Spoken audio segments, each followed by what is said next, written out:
Hey everybody. Hello. I'm not getting sick, am I? Oh no, I'm not getting sick. But what? I have been having some strange things happen where I don't know. This is a good chair. It has great. It has a headrest. It has lumbar support. I put an extra car seat in it, and I sit here to do my writing and to work on my video editing and to everything I do on the computer. I do sitting here, and I'd have no problems all day long, every day I go, and then I press live, and I start having all these symptoms, like I've been sitting here for hours and hours without moving an inch, like so I make sure I do my stretch breaks as we get, as I haven't streamed for more than 5 hours so far, but I don't know. I just sit in this chair and all of a sudden I have all the symptoms they tell you to watch out for when you're streaming. To be careful of sitting too long. You might get blood clots or loss of circulation. I start getting all these weird symptoms, but only when I'm streaming. I've been. I don't think I should have any problems. Oh, it used to be given Sudafed to keep you quiet. I don't think that was its intended purpose, but you know, oh boy. Well, let's get started. Let me set the timer. Actually, let's play Sonic 2 for Game Gear for an hour. Yeah, let's go for an hour of Sonic 2, and then we'll get into some Friday Eve Mario Party 2 shenanigans. Yeah, there we go. And let's get started. Okay. Yeah, I when I was yeah, how the Sudafed plays into this, and here I've got my cartridge from when I was a kid fired up in my Analog Mega SG console here. So we're playing in real time off the actual cartridge I got when I was a little kid. Yeah, it was 1992, and of course, when you were a little kid, I wasn't that great at games. I don't have the skills to develop advanced strategies to get through the games. And then when you're playing on a Game Gear, because I grew up I was a child actor, and when you're a child actor, there's a lot of downtime. It's times between takes, or when you're on auditions, you're with a bunch of kids in the waiting room. Once you've memorized the lines for the audition, the time is yours to pass. And when you're a little kid, often, in those early 90s days, those of us who weren't playing with coloring books or non-electronic toys, or, something like an Etch-a-Sketch. Nowadays, kids would just have an iPad. But a lot of the kids had Game Boys and Game Gears. I really didn't care that much about video games. I knew about Game Boy and Game Gear and video games. I knew from watching all those commercials from back then that there was a NES and a Super NES, and I didn't really care much about it until I saw a commercial for Sonic the Hedgehog. And I vividly remember going straight into my parents' room, because their bedroom was right next to the living room, and telling them about it, and they got me Sonic for Game Gear sometime later. And then I could only get up to the third act back then, which was Jungle Zone. Yeah, and Sonic the Hedgehog, I could only really get up to Jungle Zone and Sonic 1 for Game Gear, which we played earlier. And I played in past streams. I was playing Sonic 1. I put it down for Sonic 2 once I beat Sonic 1. I beat it for the first time in my life on stream, which is a lot of fun. But I'm going to go back to that because we didn't collect all the Chaos Emeralds.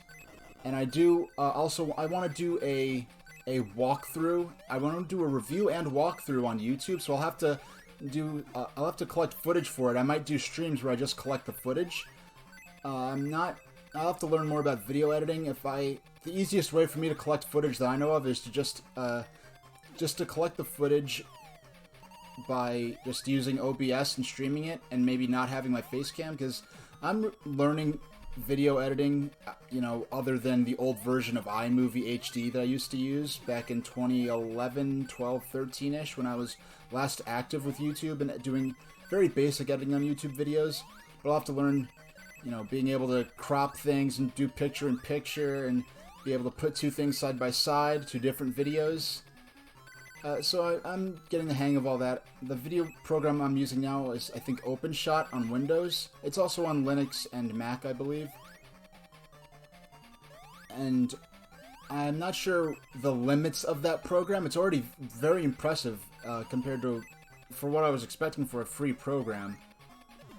So if that program can't do what I need, I'll have to maybe learn some new ones. Hopefully nothing too expensive, because I don't have that much of a budget to work with. But all that being said, maybe I'll do some streams where I just capture video, just playing through parts that I'll want to use in reviews or walkthroughs. Because once I learn where all the Chaos Emeralds are, I'm just going to do a video guide for it, somewhat in the sort of format of maybe a mid-90s game walkthrough videotape that you might get from the store to show you the secret tricks of different games. Oh, shucks. Yeah, that part is tough because this is Sonic 2, but it does not have the spin dash in it. So you have to set yourself up so that you roll, and there's parts where you have to roll to crash through bricks, but they didn't leave enough space to the left to build up momentum, so you have to go nearly to the very edge of the platform in order to bounce up through there. But of course, if you jump off the minecart at the right spot, you'll be able to bypass that part. And here Robotnik saves Sonic from falling in lava, only to throw him into a death trap with one of his robots. Now, this part I could never get past as a kid. I never got past this part myself until I started streaming the game. Right before I went live, I was practicing. I was actually practicing on my Nintendo 3DS XL. It's a new 3DS XL. I have Sonic 2 downloaded on it on the Virtual Console. Oh, shucks. And somehow I went, from a cold, fresh start, I went into this boss, and I managed to beat him on the first try. Last stream, we did beat the boss and made it to Sky High Zone, which is the zone to follow this. Now, here, I could roll into a ball, but I need to have enough momentum to do so. And it's very tricky. They should have added, a few units more of ground there. So I have enough that Yeah, I remember times when I was a little kid, I never quite had the finesse to make it through there, so a lot of times if I made it there, I just end up dying by falling in lava.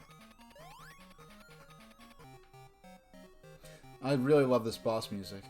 But what happened... Oh, about the Sudafed commercial. What happened in the Sudafed commercial, for those who may not know the story, is I grew up in New York City, and a lot of times when you live in New York City, you don't have to leave it very often.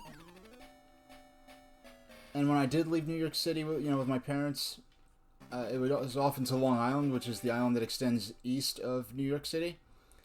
And I understood New York as the city, and I knew Long Island, and I really don't even think I realized Long Island was part of New York. I didn't think of it as a state either. I just thought of it as just this different area that was east of New York City. And when I booked the Sudafed commercial, it was the first time I had really went upstate New York, because it was a commercial set in a kindergarten or preschool or daycare kind of setting. I think it was supposed to be a kindergarten, because I think I was kindergarten age at the time. Shucks. And mind you, when I die, it is not because I'm not paying attention or because I'm chatting. It's because the game is that tough. This game was the first 8-bit Sonic game developed by Aspect. The first one was developed by Ancient. And this one was developed by Aspect. They made this game entirely too difficult and really punishingly challenging. Very little mercy. And really, as you see, they really did their own thing with their approach to Sonic 2. This version of the 8-bit version of Sonic 2 ended up actually releasing before the Genesis version by a few months, I think. And so they didn't really try to recreate whatever the Sonic team was making for the Genesis game. They just made their own thing. So instead of this sort of Green Hills-esque outdoors area, you have this underground cavern with lava and mine carts. And actually, it's a little bit of a labyrinth, a little bit of a maze where they're branching paths to different items. There are lots of good one-ups and stuff in here. I don't really know the area by heart. We'll certainly get better at it as we go along. But shucks. Now the first Sonic on the first 8-bit Sonic, which released on Game Gear and Master System, I feel like maybe they didn't have the confidence to pull off the loop-de-loops on the 8-bit hardware, and when you get hit by an enemy in the first Sonic 8-bit game, you instantly lose all your rings. There's no opportunity for you to grab some of them back. This one, and later stages, they do have the loop-de-loops. Not that I've ever played them, because this game is so tough. Only as an adult, in the last week of me playing this, have I actually been able to get past the the first boss in this and get to Sky High Zone. And in Sky High Zone, I only get up to the part with... Now, one of the cool things they did in this Sonic game is that each zone has some kind of vehicle that goes with it. So in this zone, in Underground Zone, you have the mine carts, which they require no explanation. You just hop in the minecart and go. And later levels, I think there's flywheels. There are all kinds of different... And mind you, I only got to know all this from reading the manual for Sonic 2. But in Sky High Zone, you have these hang gliders. And, come on, Sonic the Hedgehog in a hang glider. The only thing more peak 90s than that is Sonic Triple Trouble, where you have Sonic the Hedgehog on a snowboard in Robotnik Winter Zone. But yes, and that's the image they chose to use for the box art of the game. Sonic on a hang glider.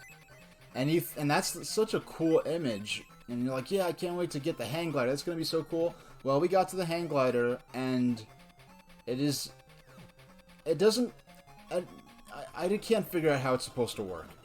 You'd think that maybe it would work like when you get the Super Cape in Super Mario World on Super Nintendo, where you rock the D-pad back and forth to balance the cape and get that rocking action. I don't get how this hang glider is supposed to work.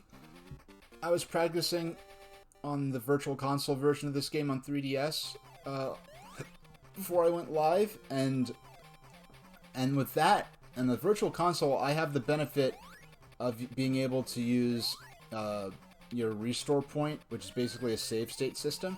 So I did and where they put this hang glider at in Underground Zone Act 1, it's right near the beginning of the stage, about probably a quarter of the way through it, and the hang glider is set up in a way where it is very bad game design, because the hang glider the first hang glider you encounter is in a place where if you fall from the hang glider or fail to successfully... Oh man, I just made that. If you fail to successfully use the hang glider, you will fall to a bottomless pit. There are fall-away bridge...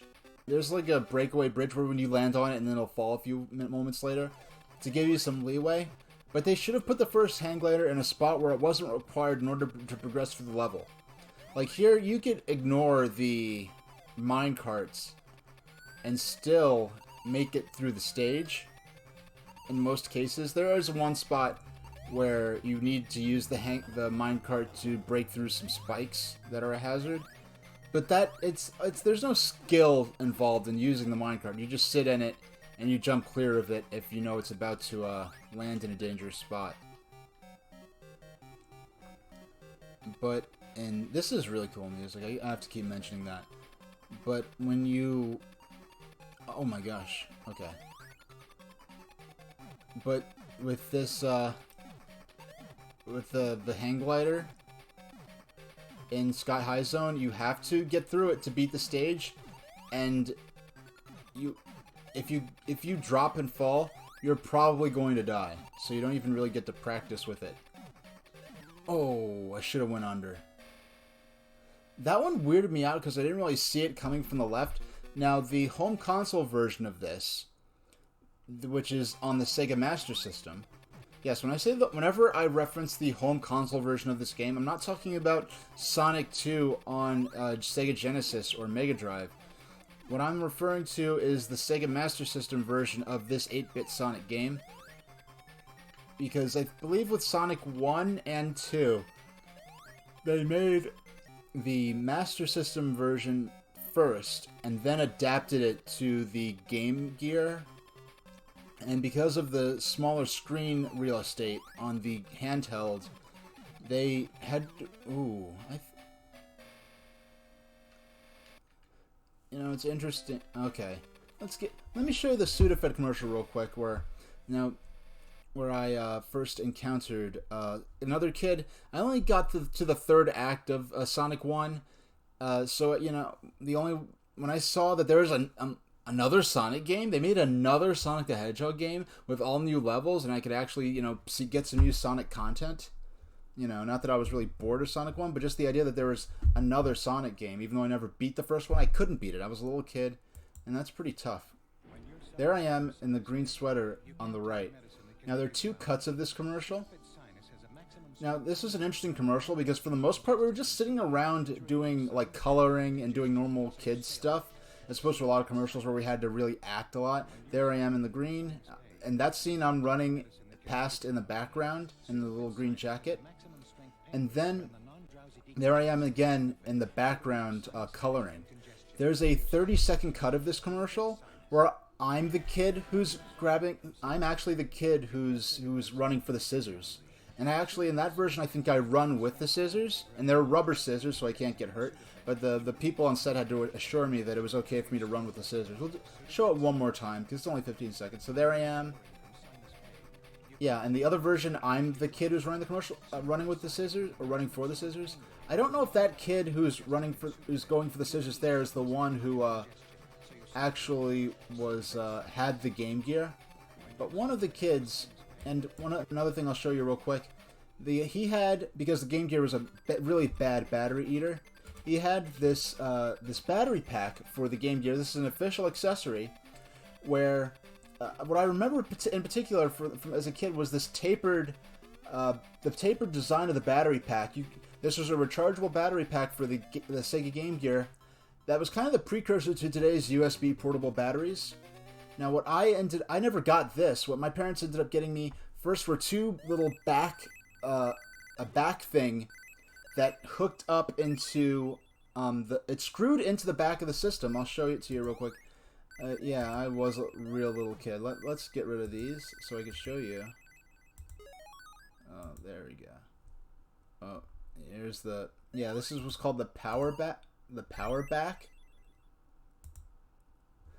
Yeah, this actually screwed into the back. This screwed into the back of the console.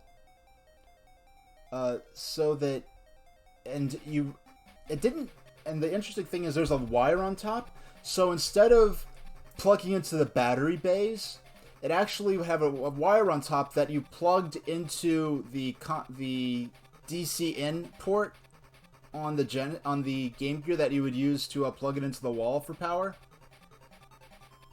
Yeah, there we go. That's more what it's like. That screw on the back screwed into the system with a nickel. So it's kind of interesting where you have this power adapter that, excuse me, I'm trying to get rid of all this stuff I'm showing you now. Let's see, get rid of that, and get rid of that. Now let's keep playing. No. There we go. Now let's play.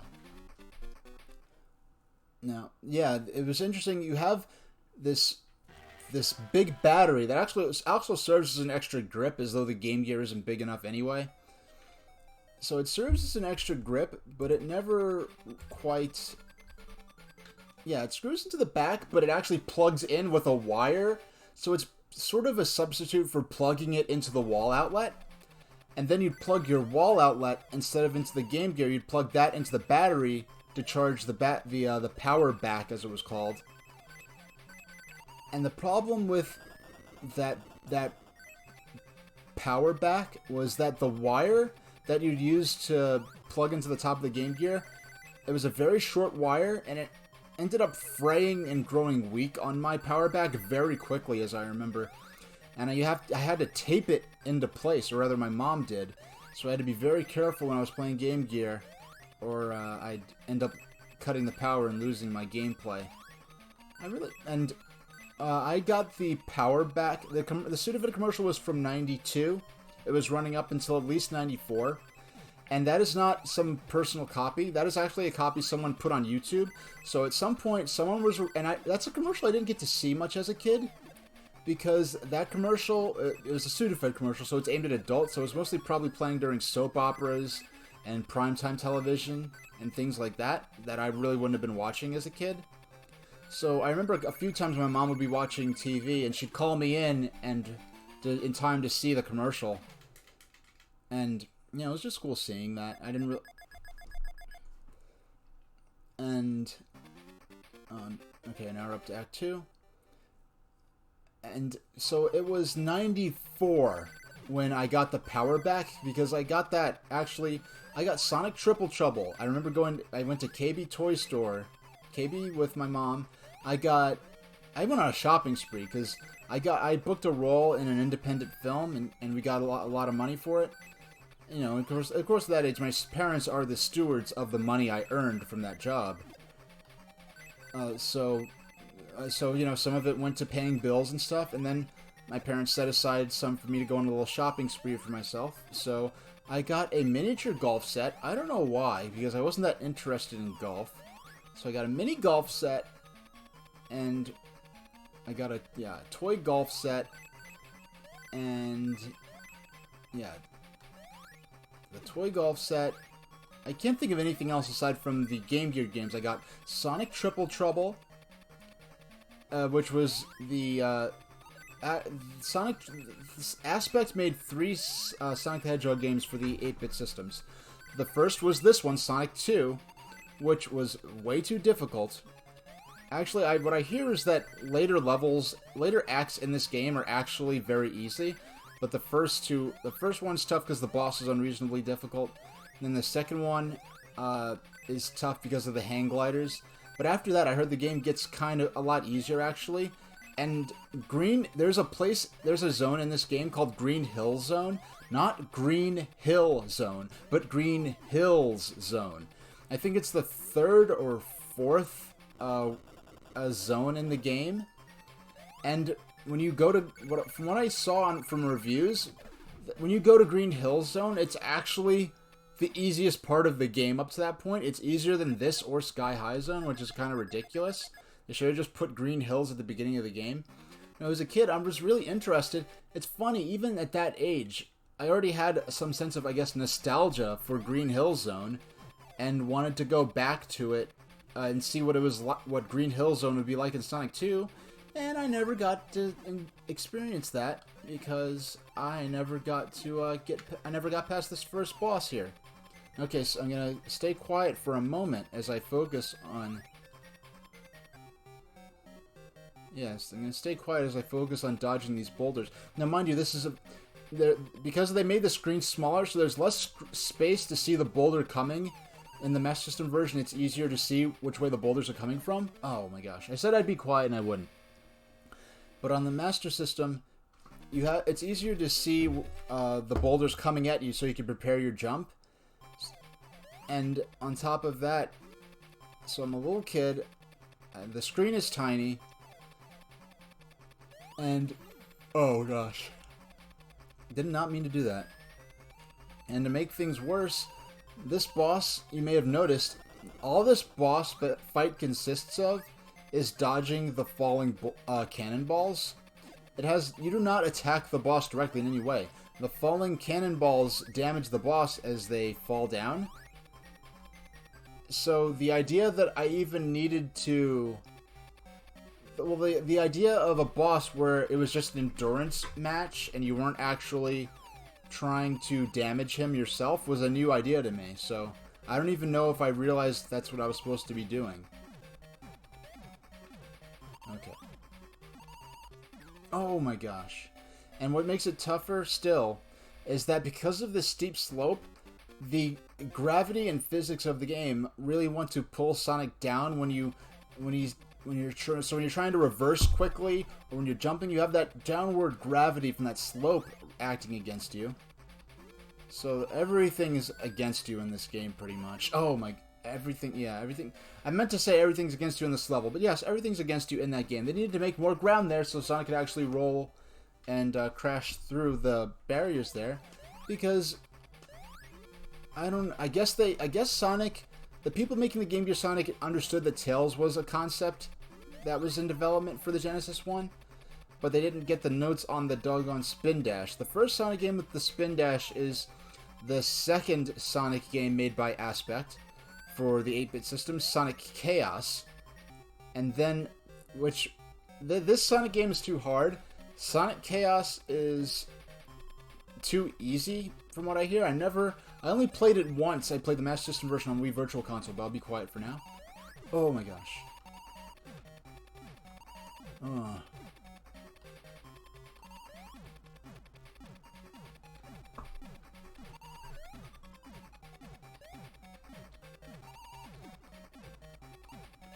Oh my.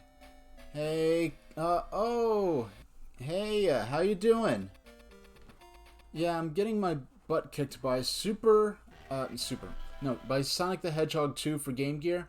I got this game here. I'm playing on my my own original cartridge here on my Mega SG over here, and this is the first time I've really played this game since the early 90s. My Game Gear broke in the late 90s, and I never got a replacement. So I've had all these cartridges for years. I never got to play on it until I never got to play the game properly until Sonic. I don't know, what was it? Well, I never got to play until I got the Analog Mega SG here. Only one. Okay, imagine this. I'm a little kid. I'm a child actor. I have Sonic the Hedgehog 1, and I see another kid on set, because during our, in between takes and during breaks, we'd have a lot of free time, and I'm on this Sudafed commercial that was set in a kindergarten classroom. So there are all these other little kids with me. This is in 1992, and I see this other kid. He has a Game Gear just like me, and he has Sonic the Hedgehog 2. Yeah, the game quality, I honestly would have accepted. I've been wanting to give the 8-bit Sonic games, and especially the Game Gear versions, more exposure on Twitch, is one of my motivations for becoming a streamer, actually. Because these 8-bit Sonic games got, they were, I guess, more mainstream in South America and in Europe. Because in those regions, Nintendo didn't have a tight grip on the market, because in America, they had really draconian policies that they'd sign with third-party developers, where, if your game is released on another home video game system, we're only going to sell you so many cartridges, or you could only release so many games per year on Nintendo if they're also going to be on other systems. So Nintendo was able to really have a stranglehold on North America, but in Europe, the gaming scene in Europe, and especially the UK, as I understand, was based more around early 8-bit home computers than home consoles. So you have these very relatively low-power personal computers, like the ZX Spectrum, or the what was it? There was the ZX Spectrum and the BBC Micro were two of the major contenders in the UK home computer market. So home computers were very popular there, but as they stuck around for a long time, and they weren't especially very powerful. So when Sega brought the Master System to the UK and Europe, it was a next generation leap over there. So the Master System became a very popular option because Nintendo didn't have those draconian practices over there. Yeah, it was a near monopoly. But in Europe, they didn't have the stranglehold in the market, and plus, what helped a lot was that the NES had a really bizarre release rollout outside of North America. in Europe and Asia, outside of Japan, there were many different versions of the NES. There was, like, both, in, I think, Hong Kong, both the NES and the Famicom were released there. They were both, there was a Japanese, the Japanese Famicom was imported, there was a Hong Kong Famicom, and there was a NES that was just an NES, but it said Hong Kong version. And then in Europe, there was the NES, there was the Mattel version of the NES, there was the European version of the NES, and then there was the NES version of the NES. Yes, there's actually an NES system that says, just like ours, it says Nintendo Entertainment System. Then beneath it, in red writing, it says NES version. What is that? Like, so there was one that was licensed by Mattel, one that was being, I guess, that was put out by Nintendo of Europe, and then there was one that was put out, I guess, I don't know what they were thinking. But so you have these 3 or 4 different versions of the NES that look identical, and the libraries of cartridges between these different versions of the NES in Europe and in Asia were not cross-compatible. Yeah, so there are 3 versions of the NES, possibly 4, with identical-looking game cartridges, and the cartridges are not cross-compatible. It was a mess. So the Master System was able to become a very popular home game system in Europe, and its popularity lasted into the mid-90s in the UK in particular. So in the United States and in North America, okay, that was close. Yeah, so in Europe, North America, the last Master System game to come out was Sonic the 8-bit version of Sonic the Hedgehog, which the 8-bit version of Sonic the Hedgehog was what the Game Gear version was based on. They made the Master System version first, then they adapted it to Game Gear. With they made some parts easier. This game is ridiculous. I am not losing because I'm chatting. I'm interacting with chat. I'm losing because the game is that tough. So to finish the Sudafed story commercial, I'll show you real quick. Here is the Sudafed commercial. There I am in the green jacket, and that kid in red might have been the kid who had the Game Gear. I don't remember or not. And there I am, sitting there coloring. It was an interesting shoot because most shoots have a lot of instructions, and this one we were just sitting around coloring and doing normal like daycare or preschool type stuff. Now, excuse me. Now let's get rid of that and get back to the game. So I saw this other kid who had Sonic for Game Gear. He said Sonic 2, because I didn't even know they made a second Sonic game. So I'm playing this second Sonic game. Well, I asked my parents. I don't think I asked my parents for it, but they knew I wanted it. That was weird. I didn't ask my parents for stuff that often, but when I found out there was a second Sonic the Hedgehog game for Game Gear, I was real excited. And I watched him play it. I don't think I ever saw him be in any part of the game other than this world. Yeah, it's interesting how gaming memories work. Like, I remember in Super Paper Mario, I was in college by that point. Yeah, I was in college by the time the Wii came out. And well, I remember when they announced Super Paper Mario, that was an interesting day because they announced Super Paper Mario on May 5th, 2006. And that was the day that they first they did the full reveal because E3 was in early May back then, and that was the day that they fully revealed the Wii at E3 2006 that day. They had their big press conference in the Kodak Theater, and they revealed the games and how the full details of how the controller would work, and it was a big deal. I have a whole other story I could tell you about how I ended up seeing that, and if you want to hear about it, say it in chat and I'll get into that. But so I'm hanging out with my friends, and it was the day they revealed the Wii, and someone who had a phone, because it was my senior year of high school, I think, that year, and we all we all skipped school to go see it at the Nintendo World store. So I'm at the deli, the horrible racist deli across the street from the Nintendo store, Deli 48. Never go there for any reason. And so we're hanging out in there, and I guess I had enough friends who didn't look like me that we didn't have any trouble, and plus it was the middle of the day. I didn't see it live in person. I saw it at the Nintendo store, the Nintendo World Store in Rockefeller Center in New York City.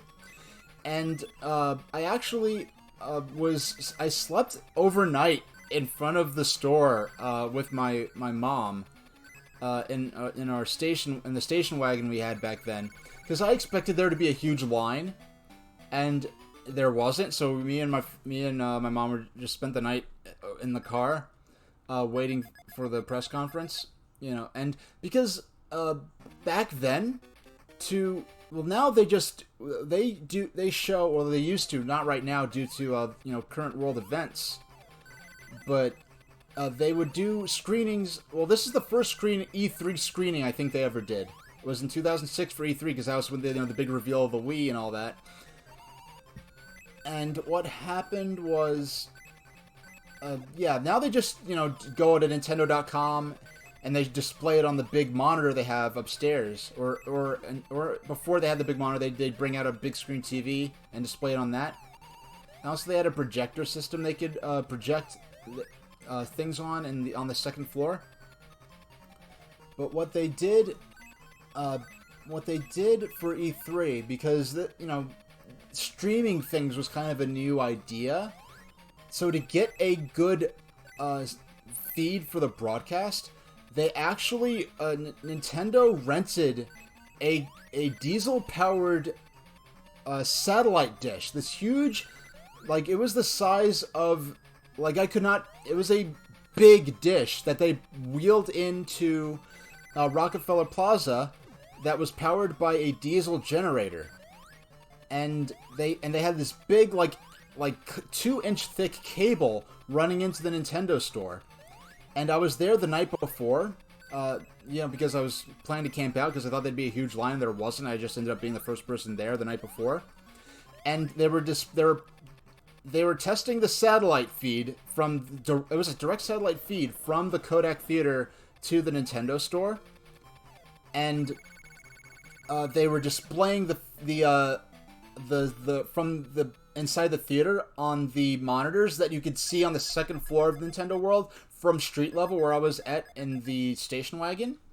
And just so happened, this is after the store closed, this is maybe like 10 o'clock at night, and Reggie and Iwata were in plain clothes. They were just like in, like, you know, a t-shirt and jeans. They weren't like dressed up.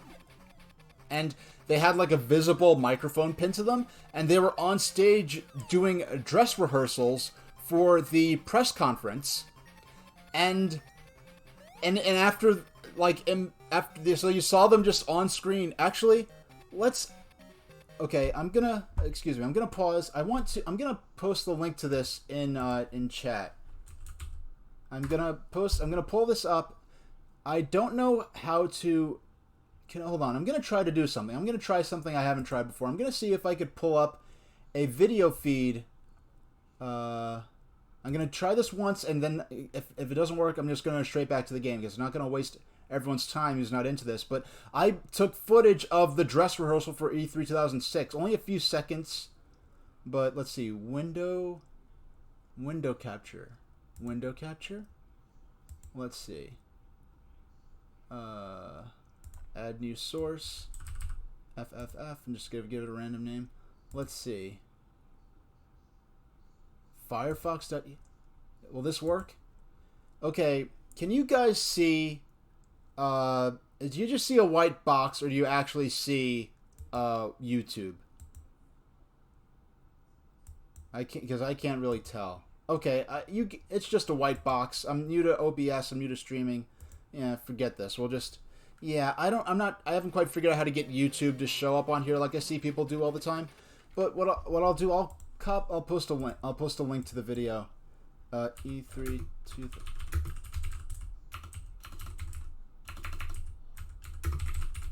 Yeah, sorry for my loud keyboard there. E3.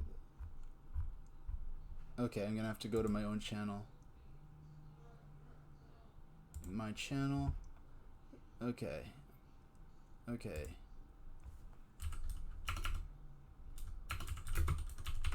E3 2006. I have to just search for this in my own channel here. Okay.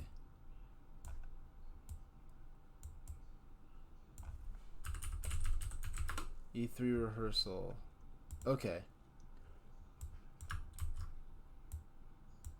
Okay. I found it. I'm gonna post the link in chat. Alright, here we go. Sorry, guys. There we go. It's just a few seconds, but you could see Iwata and Reggie, you know, in plain clothes. Well, not totally. They're business casual-ish, but they're not dressed up like how they would be in the final, in the actual live presentation. But unfortunately, and what was really crazy was they were just on stage, and in between them rehearsing their speeches, Iwata, Reggie, and Miyamoto just started playing Wii Sports on the big screen on the presentation. They just started playing Wii Sports with the prototype Wii remotes. They didn't have the speakers on them yet. And imagine, the crazy thing is, they were not, at this point, the only Wii game that had been announced was Red Steel, which Nintendo of America kind of went rogue and gave Game Informer an exclusive sneak peek of.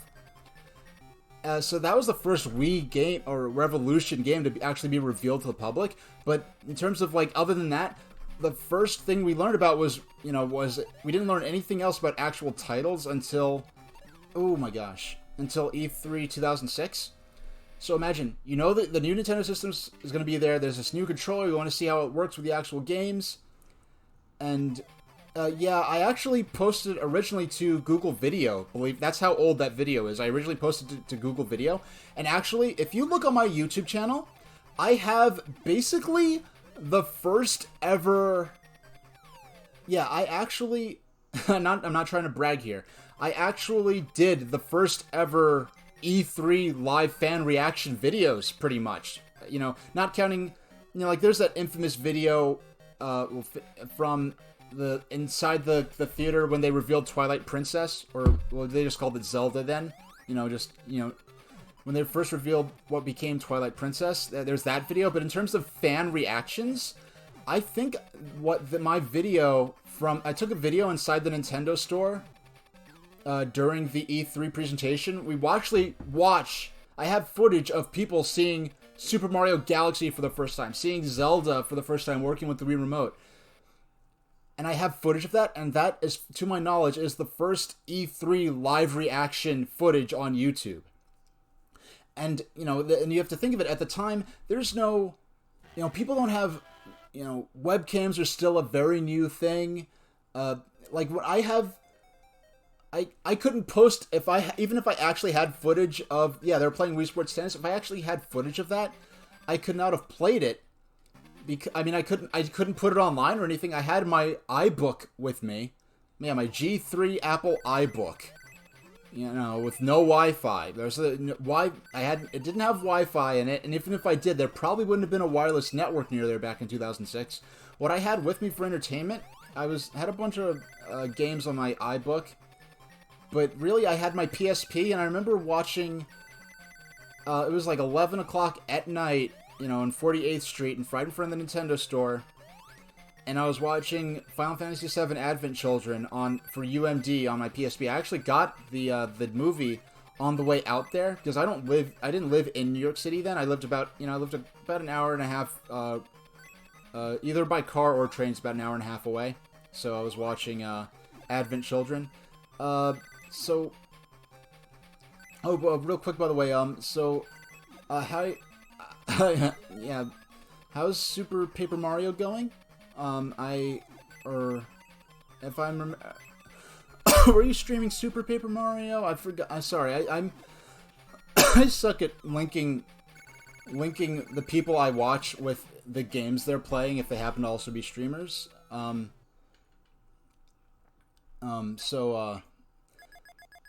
Yeah, I remember I love Nintendo. Yeah, mixed feelings on it so far. Mixed feelings for me too. Oh yeah, that's how I ended up getting into all this E3 discussion. That's what was going on, and if I ever am on a train of thought and I come off of it and you want me to go back to a particular point, you feel free to ask me to go back on, touch on a certain topic. Yeah, keep going with it, because if nothing else, some of the stuff that some of the weird decisions, E3 started in 1995, I believe. 1995 was the first E3. And before that, the game industry kind of piggybacked. Yeah, the game industry kind of was piggybacking off CES, or Consumer Electronics Show. So, like, the video game aspect of CES was just the one large aspect of something that actually included the entire video game industry. I mean, the entire home electronics industry. And video games were just kind of sort of just off to the corner, and I don't remember hearing people saying that video games felt kind of marginalized, like they weren't taken fully seriously at CES. So what's now the ESA, the Electronic Software Association, I believe, that group started the Electronic Entertainment Expo, or E3, in 1995, and that was a pretty eventful year, because the Saturn was there. That was when they announced the launch details for the original Sony PlayStation, and then the next year we had Nintendo 64 reveal. So E3 was a big deal from the beginning. Yeah, the first E3 was a big hit. It wasn't like it started and then it took a couple of years to get up steam. It was pretty much full steam ahead from the beginning. I remember E3 2095. You had the 3DO was there, and I was on Pete Dorr's channel, I think last year during E3. We also, in between the major press conferences, we were looking at old E3 footage, and someone had footage from the show floor at E3 2000, either 95 or 96, and there was a booth for a Sega Saturn version of Heart of Darkness, which ended up being a Sony PlayStation exclusive. So it was interesting seeing that version of the game that never came out. I think there was also eventually a version announced for the Game Boy Advance that unfortunately never came out, because Heart of Darkness would have been a fantastic port for the Game Boy Advance.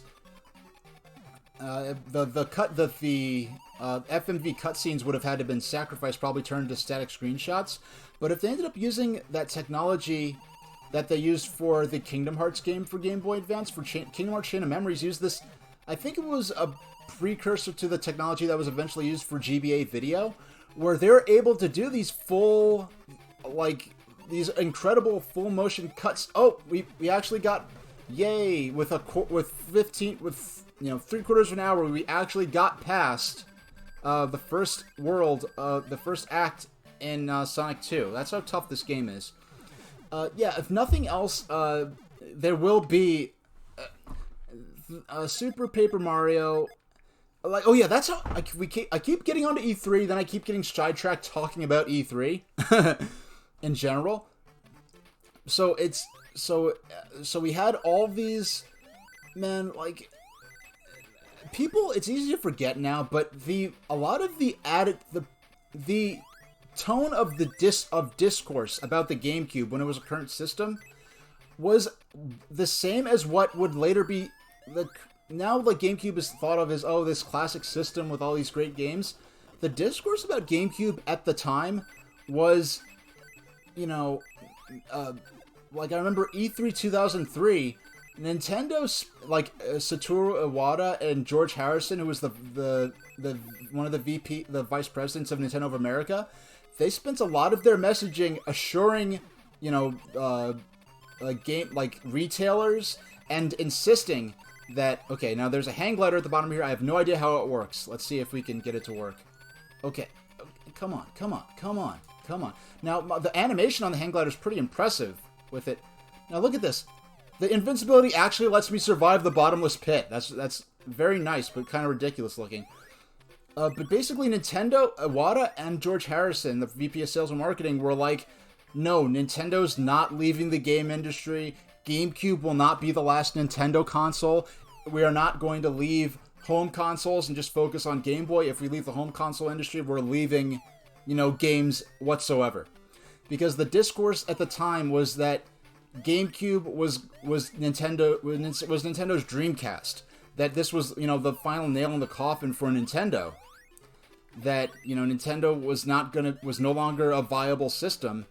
and that Nintendo had to focus on M-rated games in order to become to be relevant in the marketplace, which was at the time, that was the attitude a lot of people had at the time.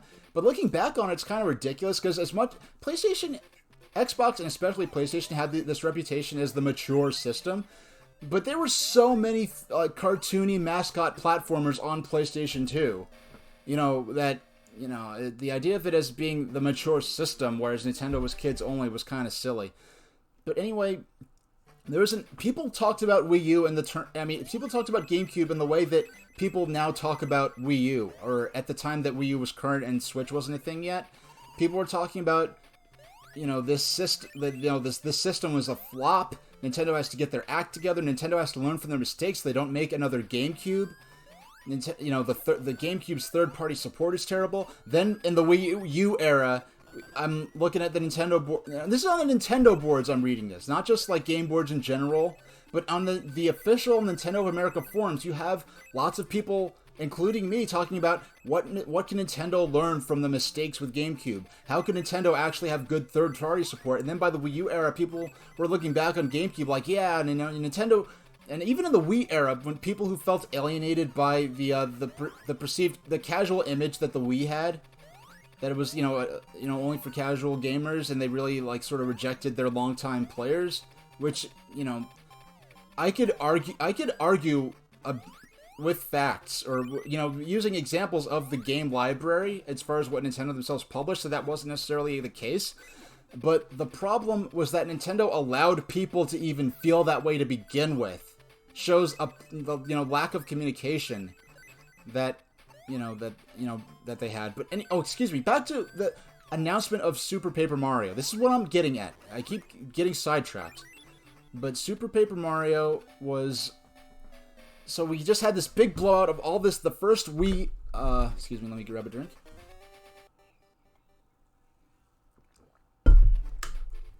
Yeah, and it's the ironic thing about Grand Theft Auto is that I think Grand Theft Auto really didn't appear on the GameCube, because it appeared on Xbox and PlayStation 2, and there wasn't any exclusivity deal, I don't think, or the exclusivity deal was for a certain period of time, so eventually the Xbox would get the GTA. I think they got some GTA games in that generation with the extra content, but it wasn't, the perception was, I guess, based on the 90s, Nintendo practices, that Nintendo wasn't allowing mature games on their system, when that was not the case. They had Resident Evil, and they had, they had Eternal Darkness. Nintendo was making and even publishing T&M rated games on GameCube, but basically I think Rockstar just said they didn't want to have to pay extra to make a Grand Theft Auto 3 on GameCube a multi-disc game. And it's such a shame. I'll get into this real quick, then I'll get back into the announcement of Super Paper Mario, I promise.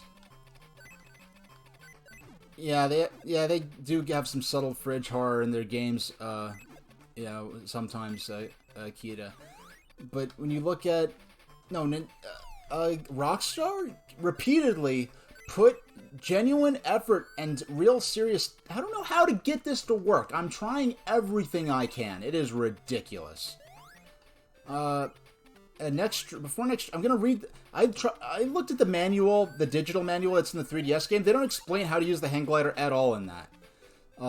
So, mind you, this is as far as I've ever gotten in Sonic the Hedgehog 2 right here.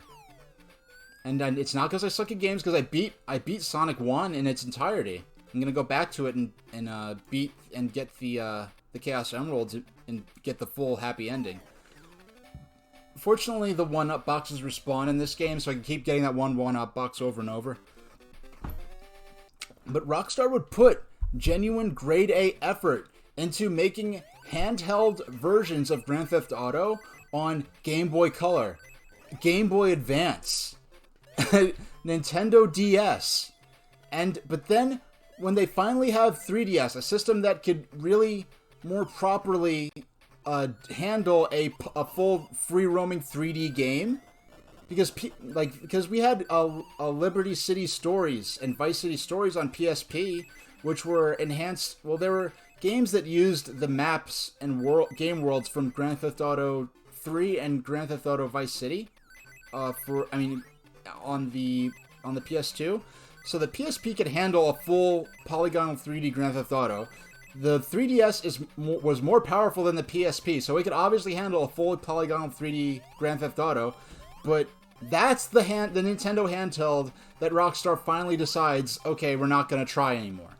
Because like they were really priding themselves. I remember reading interviews about Grand Theft Auto for Game Boy Advance where Rockstar was like, hey, we made the map for the map of Liberty City that we built for Grand Theft Auto Advance is actually bigger than in the PlayStation 2 3D game. Like, they put great effort into it. Then they did the same for Chinatown Wars. They really wanted to make a full-fledged Grand Theft Auto 4DS using the top-down style of the earlier Grand Theft Auto games like 1 and 2. But a lot of the people that would made Grand Theft Auto a hit on PlayStation 2 and even on PSP were the same people who, and I watched this happen on so many forums, would look at the screenshots of Grand Theft Auto Chinatown Wars and say, look at that, what is this crap? This isn't a real video game. I'm not playing that crap. And we just wouldn't even give it a try. But then when you finally have a handheld system from Nintendo that could handle a full 3D Grand Theft Auto, that's when Rockstar stops trying to make Grand Theft Auto on Nintendo handhelds. It was kind of ironic. Now, back to Super Paper Mario. I will tell this story. So we just had this big blowout of the first reveal of the Wii, and it really felt like a do-or-die moment, in Nintendo history. It felt like after the GameCube, if the next Nintendo system to follow GameCube is not a success, it will be the end of Nintendo, is really what it felt like, and possibly the reality of it as well. If we flopped, that would possibly be the end of Nintendo. It would be a total left turn in gaming history as we know it. But so we're in this we're at this place across the street. We're hanging out, having sandwiches. They had the viewing event. They had the viewing party for the E3 press conference, and then we took a break, and because they had an all-day sort of club thing going on in there, where they had, they're sharing more E3 news, and they gave us food and snacks, and we're just sort of celebrating the reveal of the Wii and the news as it continued to come out following the conference itself.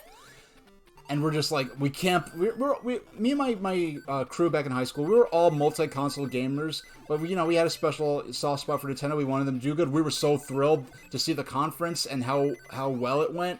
We were excited about all the games that got announced.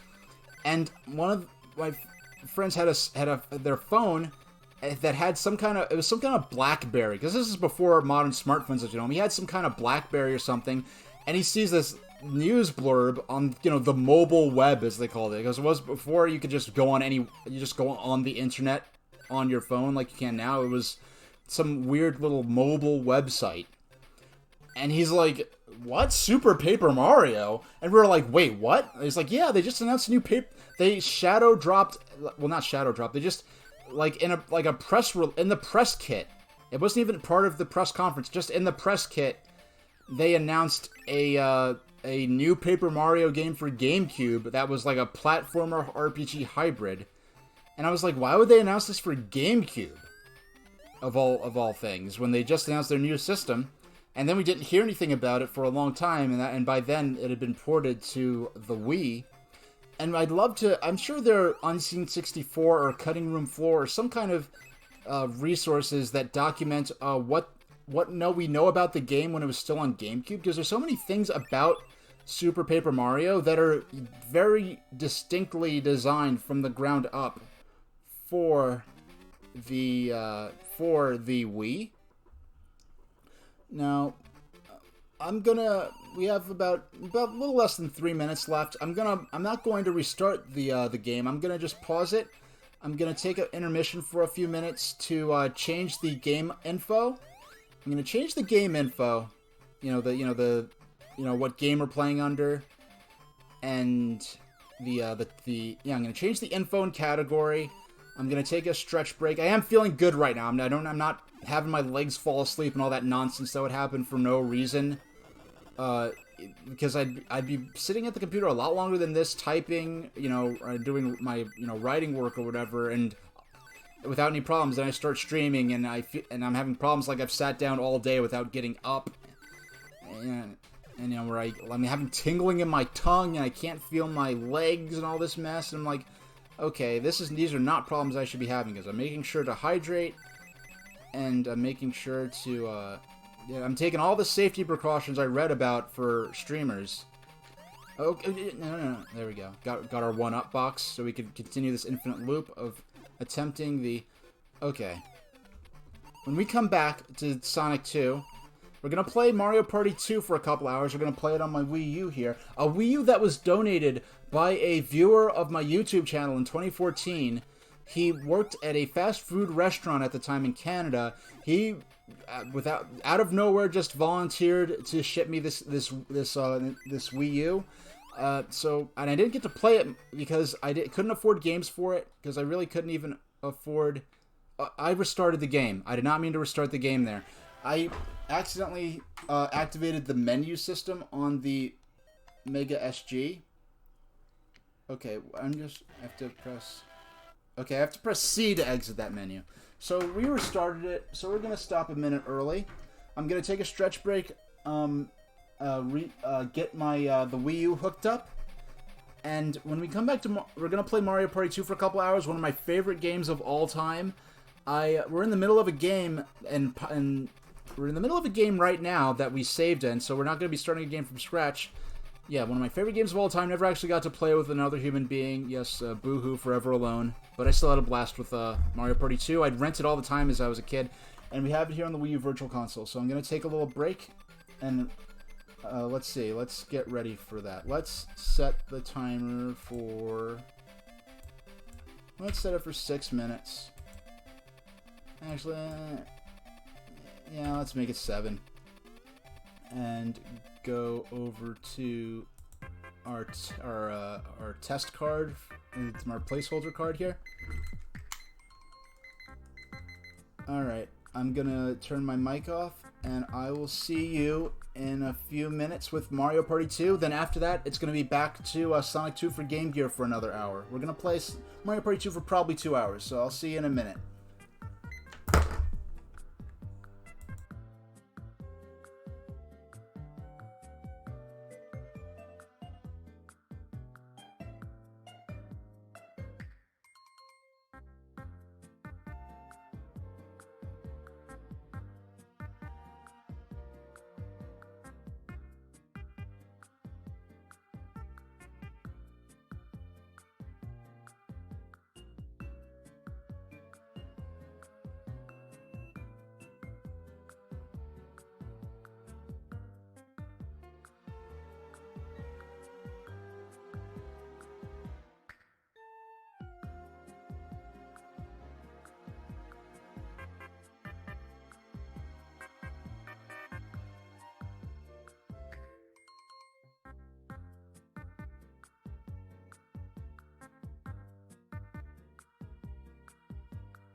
Hey everybody.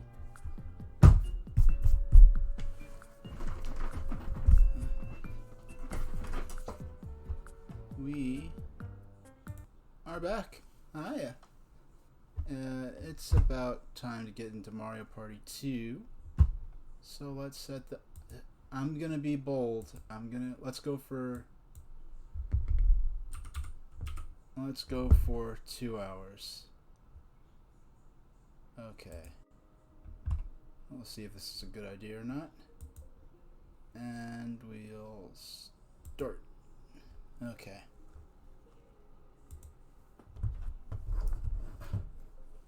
And we might... Okay. Excuse me. Did not... There we go. Yeah, this Wii U was given to me, as I said before, by a viewer of a fan of my YouTube channel back in 2014. At a time I couldn't afford one. I really didn't have an HD TV then anyway, so even if I could afford the Wii U itself, you know, you can't play on the gamepad, which is what I did, which is what I had to do because it didn't have a... Oh, wow. I didn't... Okay. On the Wii, this is the first time I'm using that. I've done this on the Wii U. On the Wii, the suspend points are only kind of supported on the NES games and some of the simpler consoles. The N64 is the most advanced console you could emulate on the Wii Virtual Console, and it always just starts from the beginning, like you just turned on the cartridge. But here, I was steady saving my game. You know, well, I said it saves after every turn here. Oh, here I am to get the star. I just was barely able to afford that.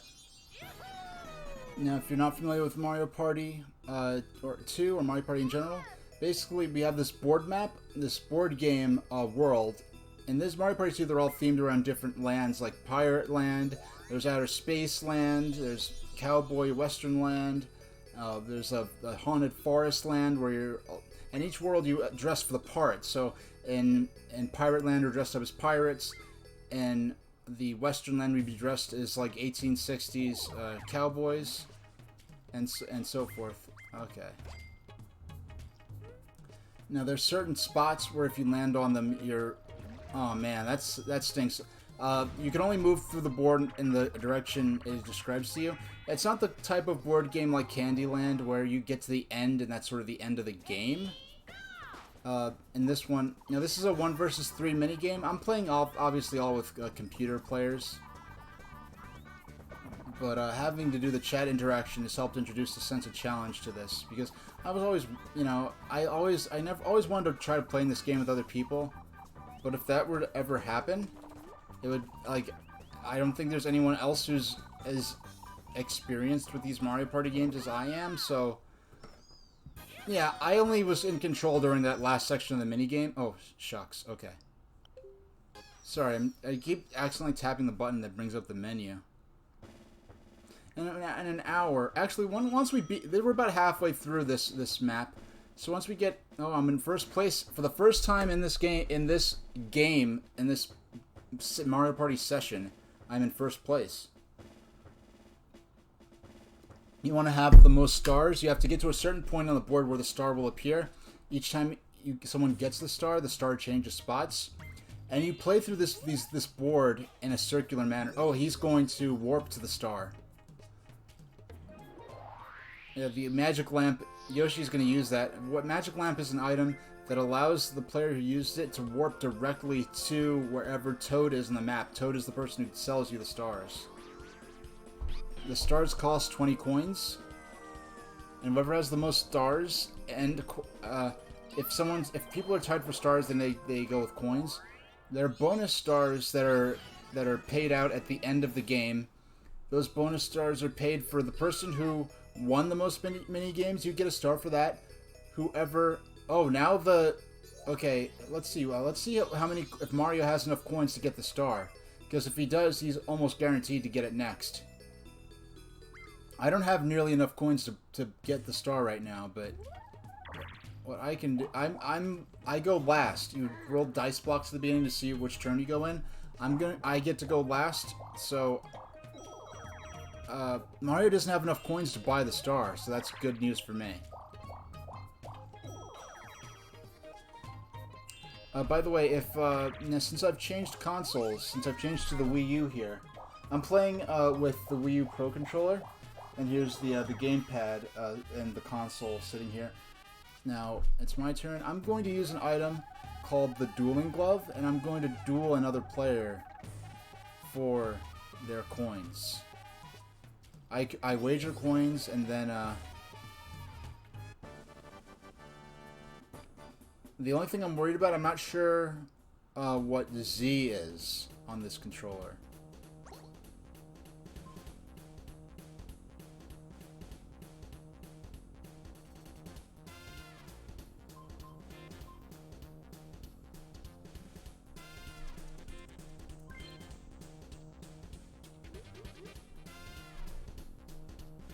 Okay, we're playing for all of it. I'm either going to make out good... I'm not sure which button on this controller actually counts as Z, but I'm probably going to do okay. A, B, and Z. Actually, I'm going to... Control C. Okay.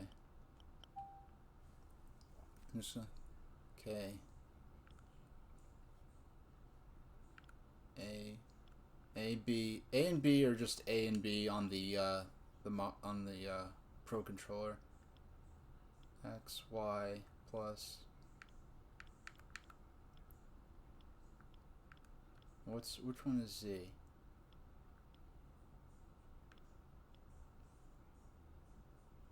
I can't tell if that's... Okay, it's the left bumper. Okay, so the left bumper... Oh wait, no. Okay, ZL. The left trigger is Z. So A, B, and Z. A, B, Z. Okay. We're feeling good. Let's... Oh, did I just open... I think I just opened up the manual. Did I just open up the manual?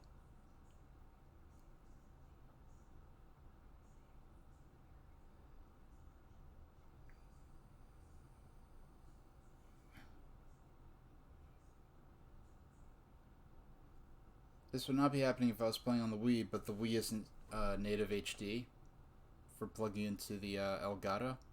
Yeah, it actually has the manual from the original cartridge scanned in here, which is nice, but that's not what I want to see right now.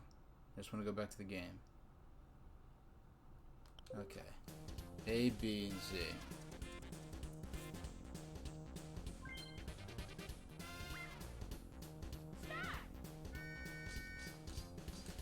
Oh! I lost that one.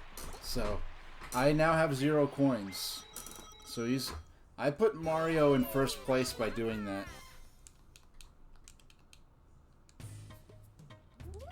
If they allowed you, and mind you, I have not played this game in about 6 months or 7 months. If they actually let you practice the dual minigame, yeah, that did not go well. So I'm gonna have to earn my coins back by winning minigames.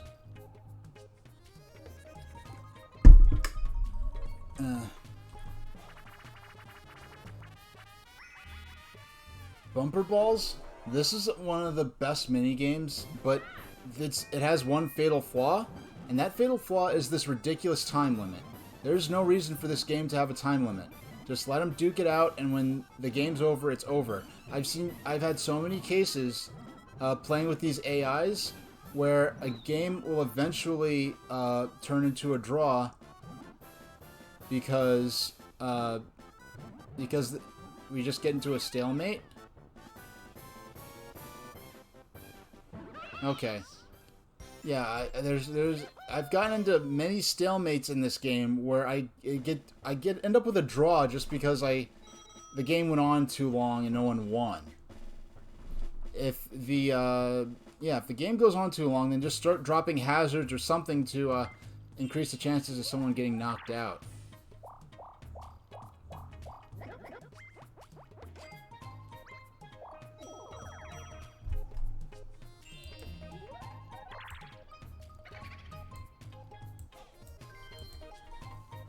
Yeah, due to changing consoles, if the audio balance between my game and the my voice and the game needs to be readjusted, let me know. Now the funny thing about when I was a little kid, I would never use Boo. Boo lets you steal coins and stars from other players, and I had this dumb thing when I was a kid where I'd want to play honorably, so I wouldn't steal coins and stars, even though the... I mean, you're supposed to. It's just a function of the game. It's not like you're actually cheating. Oh. If I had gotten one space further... Okay.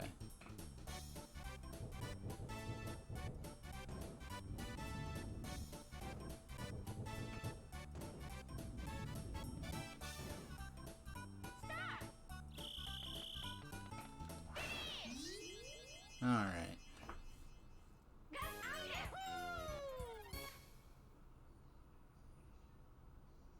Yeah, the item minigame here, basically, the item minigames are a substitute for the single-player minigames from Mario Party 1, and instead of, you know, just playing a general minigame, all the single-player minigames are just about getting an item to use in the board game play. You stand on the edge like a butt face and mounts all the other players off. That's how you do it. Now, this is the first time playing on the Wii U Virtual Console. I'm used to playing it on the... I'm used to playing it on the Wii, and the classic controller you use when you play on the Wii has no rumble feature, because only the Wii Remote has rumble, but the classic controller and the expansion controllers like the Nunchuck don't have any rumble in them. And I don't even remember... I definitely had the rumble pack as a kid because I had Star Fox 64. But if... Okay, here's a duel minigame. It's a chance for me to win back some of my coins. Everyone... All the players have to pitch into the pot. And day at the races, you basically just bet on a character, hopefully they win. This is pure chance. Now, Bowser's Big Blast is also pure chance, but something about the way that game works just makes it... Yeah, I guess they randomize the order that the players get to pick which character. I mean, this is pure chance. This is pure chance. This is a pure crapshoot. Bowser's Big Blast is also a crapshoot. There's no strategy involved in that one. But something about it just makes it way more satisfying to play. Whereas this is just like... I'm just watching all this happen and I'm not doing anything. Whereas with Bowser's Big Blast, at least... Even though you have no way to really improve your chances... Yeah, I think the Thwomp one... No... yeah, the Womp one. Not the Thwomp.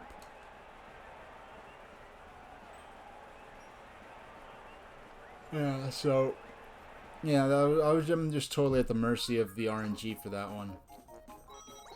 So I'm back to having 0 coins, because the jackpot was more than I could have... The entry cost... Oh, doggone.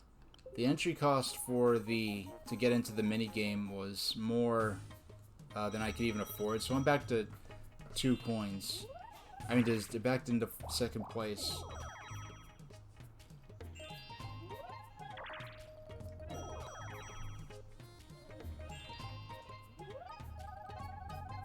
Let's look at the map.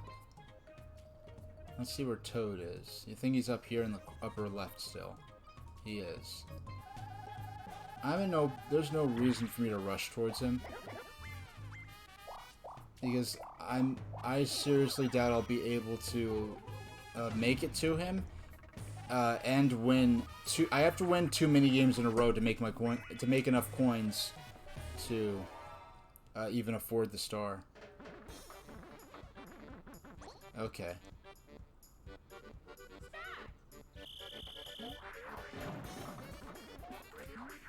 Oh! Okay, I would have had to eventually hit that one anyway, so that wasn't so bad.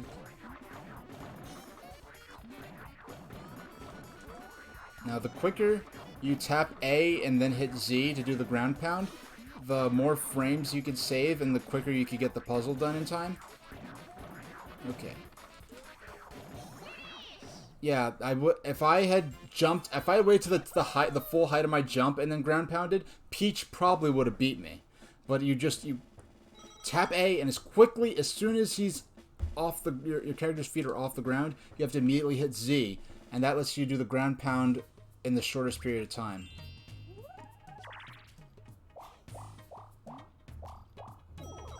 So I got 10 coins there. I have to get another 10 coins for this to be worth my while.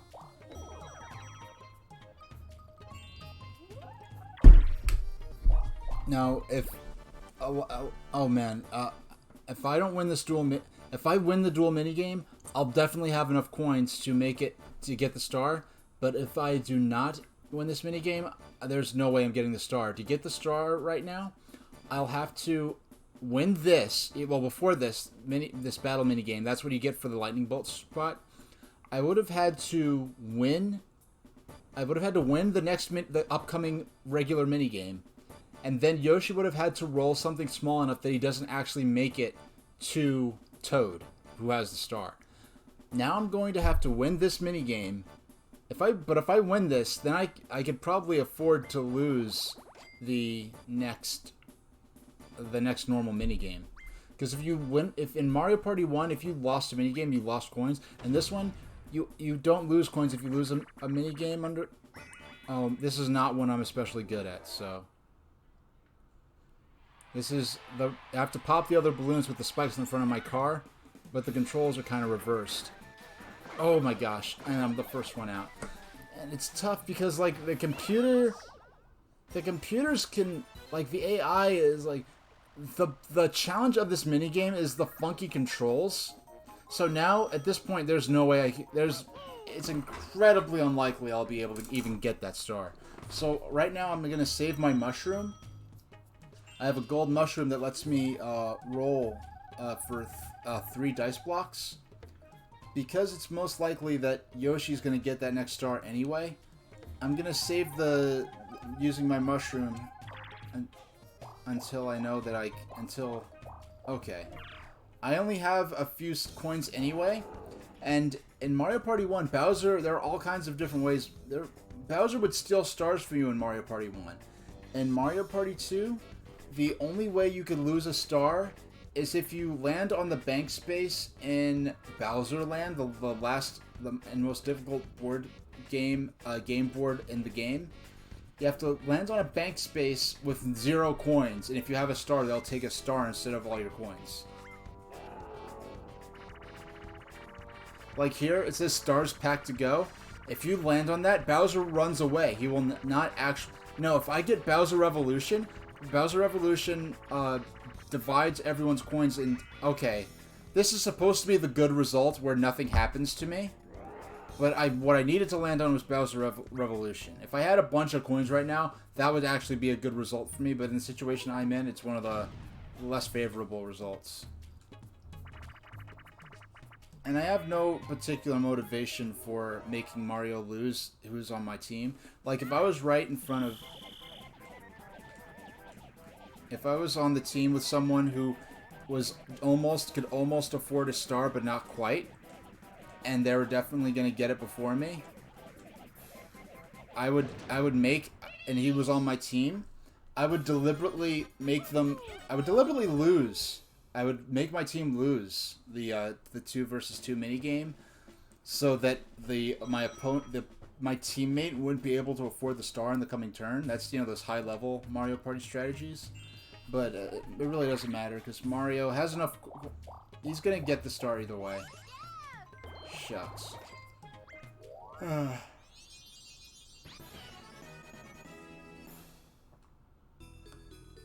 Let's see what the next star is going to end up being. Like, right now, it might be worth it for me. Now, like, actually, I'm not even going to use the gold mushroom yet. Unless I want to use it to...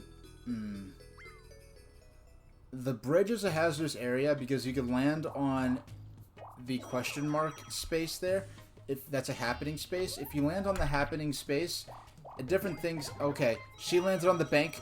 When you pass the bank in this game, you have to donate 5 coins.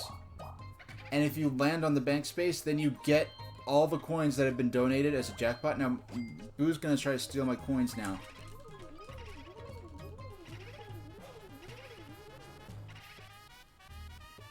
Okay, 13. He stole all my coins. He stole coins from me. Even I only have 13 coins, but the AI made Mario steal from me because I'm in second place and he's. But well, if it was a human player, they probably would have stole from Yoshi or Peach because they actually have more coins. But because I have more stars, the game's AI is going to target. The AI for the player is going to target me. Okay. Now I had nothing to lose by landing there. And now if I was about to get to Toad and I landed on the happening spot here in Pirate Land, the happening spot knocks you. A cannon will blast from the ship and blast you back to the starting point of the game board. But it's not so bad if you actually don't have coins, and getting to someplace doesn't matter because landing on happening spaces, well, sometimes it'll have a bad result in the game within the board game play. Instead, what could happen is that if you land on if you're the player who landed on the most happening spaces during the game, then you'll actually be awarded a bonus star for that. That'll be counted up at the end of the match. The key here to me, at least for these AIs, is to move on the diagonals, because the diagonals offer the fastest movement. On the cardinal directions, you do not move as fast. But when you move on the diagonals, it increases your speed a little bit.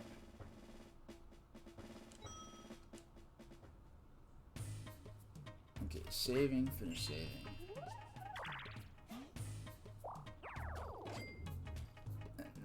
If you don't know how the mini games are played, like that one, it was 3 other players versus me. If like Yoshi lands on a red spot, if you she bought a magic lamp. If you land on a red spot, which that's the typical spot that space you could land on. Red spots will award you with 3 coins. I mean, blue spots award you with 3 coins. Red spots take away 3 coins. And because 3 people landed on blue spots and 1 on a red spot, then that means that we'll play a 1 versus 3 minigame where it's the 3 of us versus Yoshi. It's not really 3 red and 1 blue. I mean, 3 blue and 1 red. If 3 of us landed on red spots and 1 landed on a blue, which does not happen very often, just due to the nature of the way they lay the boards out. As long as 3 land on one color and 1 lands on another, then we'll play a 1 versus 3. If all of us land on the same color, it's a 4-player minigame, which are the most frequently how it goes. Quicksand Cash is a game where none of us are going to lose. We're all just going after as much money as possible. Yoshi, we're trying to run after the coins that will land here. Oh, she grabbed the coin bag. Peach did. Okay. The only controls here are to move. I just had to remember there. Okay. What you want to grab especially are the coin bags, which I believe are worth 5 coins. What's happening here is... Oh, I grabbed a coin bag. Nice.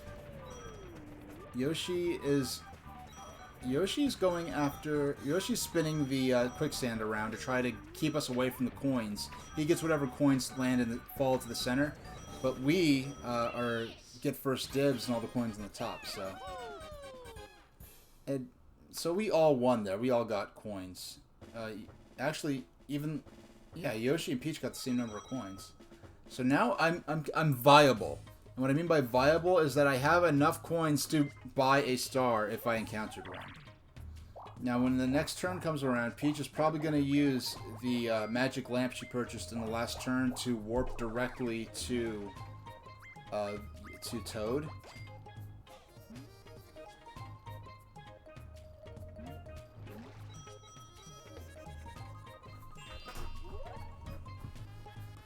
Now, when we go back to Sonic, I'm going to look online for a manual. I might have trouble getting it to load on screen properly. But I'm going to look at a manual for Sonic 2 for Game Gear and see if it says anything about how to use the doggone hang glider.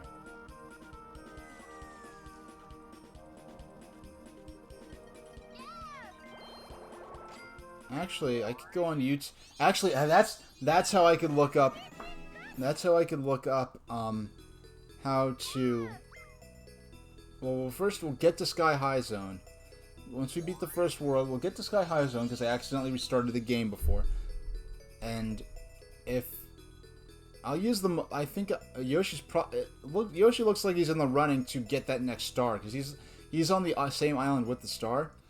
But if we get through Sky High Zone when we go back to Sonic in an hour and 35 minutes from now, I'm gonna play Sonic 2 on Game Gear, and if I steal a star, who's gonna steal it from? It's gonna steal the star from Mario. Because he's in first place, so the AI wants to target Mario. Oh. Yeah. We, hey, Calca Boy, how's it going? You doing alright today? I hope so. We were playing Sonic 2 on Game Gear earlier. We made it to the first act of Sky High Zone, the second zone of the game, but I can't figure out how to get the hang glider to work. I was practicing before I went on stream. I was practicing using the 3DS Virtual Console version of Sonic 2 for Game Gear, and in the 3DS, if you don't know, those games have a tipsy tourney. This feels like, I don't know. I've always okay, never mind. This isn't the game I thought it was. I thought this was the record player game. It has the same music as the record player game, where you're all on a record player and you get dizzy, and because I missed that one in the corner, I'll probably end up losing this, but we'll see. Because other players are already ahead of me. Oh, I did get it. I did get it. Okay, nice. Yeah, that one you're on a record player and you get dizzy and you have to grab a music note in the center, and the mixed up control stick functions are supposed to confuse you, but I think it's usually just in... Okay, we're in the last 10 turns. This is a full length... We did a full 60 turns with this game. Most of the game was played in the previous stream. When we get through this, let's flip through the... I don't know, we'll do something. We'll play... There's a... If you're not familiar with Mario Party 2, there's a quick play kind of mode where you're just playing... you play a basic game board that only serves... Where the spots just serve to choose what kind of mini game you'll play.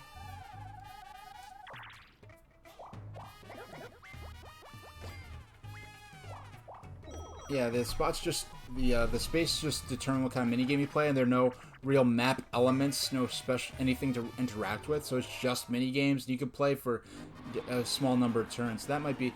This minigame, I beat it for the first time in my life, playing since 2000. The first time in my entire life was last stream. I wasn't even expecting to beat it. Like, when I see this minigame show up, I would just assume I'm going to lose it. I never won it in my life, and because of that, I was never able to beat the single-player minigame quest mode, where you're playing each minigame in sequential order. Maybe it's something about the... I'm doing really good. Something about the Switch Pro... the Wii U Pro Controller is letting me do really well with this. Okay, just one more lap. Come on. Come on. Let me have this. Let me have this, please. Oh! I was like one frame behind Yoshi. That was so close. If I did not wipe out there, I would have had it. But yeah, I don't know what... Something about the Switch Pro Controller I'm playing with. Yeah, I've got the gamepad over here, just to show the system and its main controller. I don't know if there's a way to... I don't think there's a way to turn off the gamepad while I'm playing, even though I'm not using it. So, yeah, have it be a cool part of the setup. You could actually see it on stream here. Shucks. I ended up knocking it over. But don't worry, it's made of Nintendium, so we'll be alright. Oh wait, no, I want it over here. So there we go. Can't quite get the whole thing on screen, but... No, it's reflecting the light too much. There we go, that's better.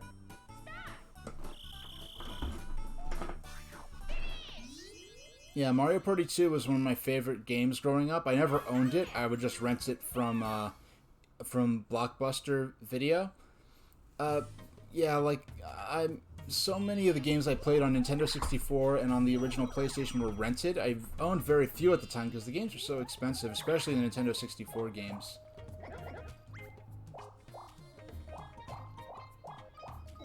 Okay. And it was, yeah, so every Friday, it was me and my brother, so we each got to rent a game. So what we'd often do, we'd collaborate a lot of the times, because we had N64 and PlayStation, and what we'd do a lot of the time is one of us would rent a PlayStation game and the other would rent an N64 game. And once a month we'd get a pizza on Friday. The last Friday of the month we'd get a pizza as well. So there was this a nice little hole-in-the-wall pizza parlor right near... Okay, Yoshi's... Please take one. Good, Yoshi took one. That saves me. Okay, just take one, and I'm still in it. Now, this minigame, if you take the honeycomb, you're eliminated. You're forced to take either 1 or 2 items, and if you get a honeycomb, the bees come after you and you lose. I'm not... Oh, this game... Now, if they were smart, what they would have done is when you pause it, make all the items in the tree disappear. But they weren't thinking that far ahead, so when you pause it and you're playing single player, you actually do have time to calculate and strategize. So, okay, if he takes 2, I'm gonna be safe no matter what this turn. So if I take 1, if he takes, okay, that wasn't. Okay, now Yoshi's out, and it's just me and Mario. Yeah, Mario Party 2 was one of my favorite games growing up, and I never actually owned the cartridge. I did not get to play it until 2007 when it came out on... Either 2007 or 8. I think it's 07. It came out on... Okay, I won. I have full control of the situation now. Yeah, it came out on the Wii... On the Wii Virtual Console. And that was the first time I actually got to own it. And I kind of go on... It's one of my favorite games of all time, and... I never actually got to play it with anyone else, but I still enjoyed it anyway. I actually got to the point where a few years ago I was like collecting data on which courses which courses rewarded the most coins overall. Because the game shares a single coin bank to encourage more people, I guess in the same household, to play. Those are the coins you use to unlock minigames. Let's see where the next star is. It's down there. Let's see if I can grab one more star before the end of the game. I think I'm closest to it right now. Because I think I'm closest to that island. No, you know, Mario's closer. Oh, she's gonna steal coins or a star from someone. She doesn't have enough coin. Oh no, actually, when you use the blue bell, you don't have to pay to steal from somebody.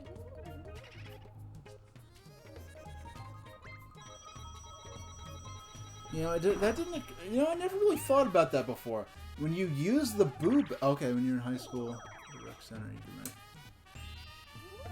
can... Oh, Kita, excuse me. Yeah, when I was in high... Oh, yeah, there goes Mario and Luigi. When I was in middle high school, we had a rec center. You could rent either a GameCube, N64, or PlayStation. The Mario Party and GoldenEye game parties would frequently get out of hand with how vicious it would get. Oh, I can imagine. Oh, why did I do that? Why did I do that? Okay, actually, I'm no further behind than either of them, so that's not so bad, because they both got blasted away in the first,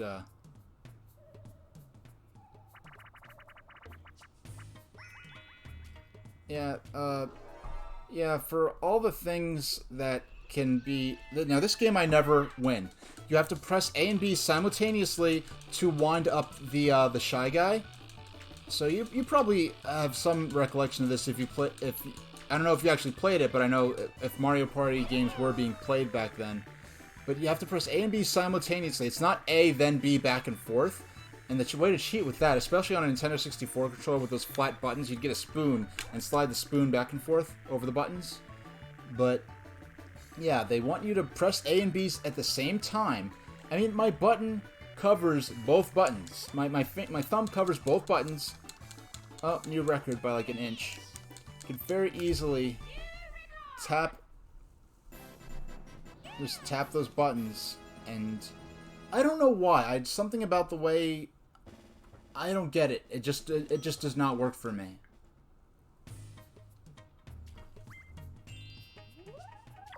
Actually, this wouldn't be a bad spot to use my mushroom, because now all 4 of us are basically in the same corner of the map going for the same star.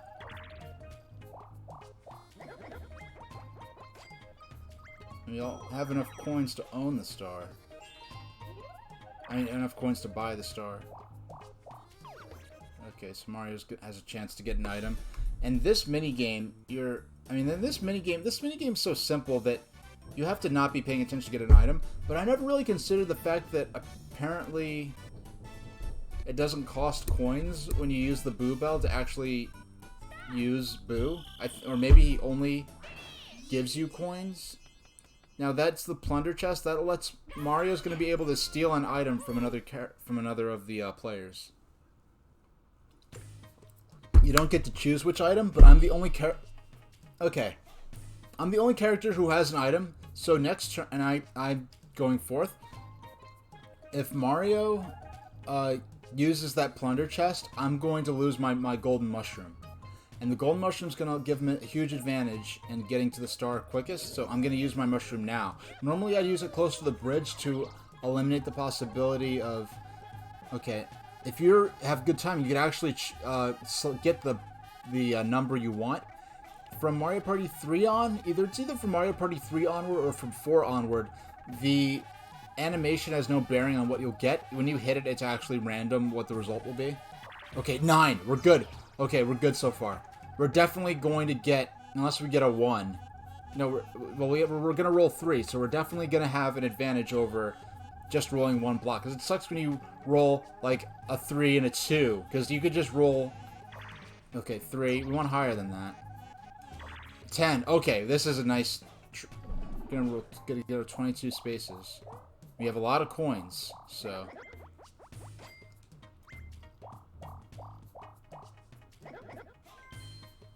Okay. What do I want?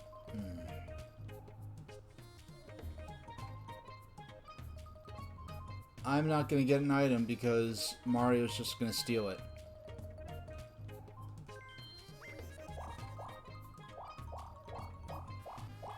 Okay, good. I didn't get a happening spot. So I'm the front runner for getting this next star right now, unless something stupid happens. Okay, platform. Oh, no, it's okay. All I was saying... Oh. Okay, for some sec, I started playing, and I'm still... My muscle memory is still for the Wii Pro Controller. But I was just saying, I'm playing one of my favorite games of all time, Mario Party 2. I used to rent this a lot as a kid. And I never owned it until I got the Wii Virtual Console version when it came out. What we would do is, well, every Friday, me and my brother, my parents would take us out to Blockbuster, and we each got to rent a game, and we had PlayStation and Xbox. I mean, PlayStation and Nintendo 64. So we usually collaborate on which games we'd get, so we usually get one game for each system. Not all. Oh, okay, Yoshi's in front now because he's taking the he's taking the shark across. He's far behind, but if he rolls a couple of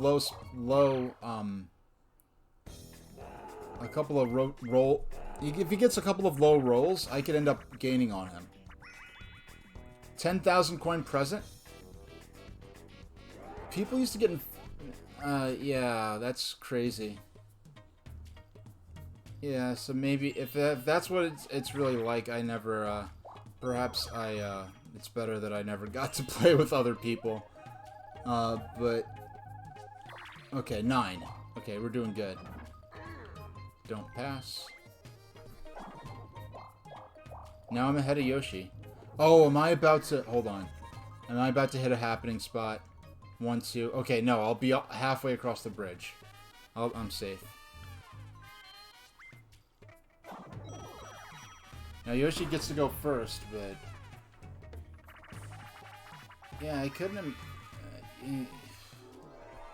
Yeah, I never got to have that Never got to live my life like I live in a Nintendo commercial where I actually have 4 friends in my house who also happen to like video games. Now, the key here is we want to get... When you're collaborating with human players, you want to get as far across as possible. There's no way, effectively, that she's going to be able to win this, because she has to get us all in order to win. Now, this Mario Party... The original version of was high school, and some people were just sort of losers. Yeah, I guess so. Yeah, Mario Party 1 was much more cutthroat, where... And the version of that bowling game for Mario Party 1... You only got to bowl with 1 shell. In this one, you get to bowl with 2. But the thing that made it real cutthroat is that whichever pins you knocked over, you got to you stole some of their coins. They really cut down on... They really eliminated coin stealing and many games causing you to lose coins if you lose. Now, you have the last 5 turns. I'm first, then Yoshi, then Mario, then Peach. Now we have the character... yeah, Koopa will come out. And this isn't an enemy Koopa. This is just a meek civilian Koopa who is not loyal to Bowser. And he actually gets beaten up by Bowser a lot in the epilogues to these.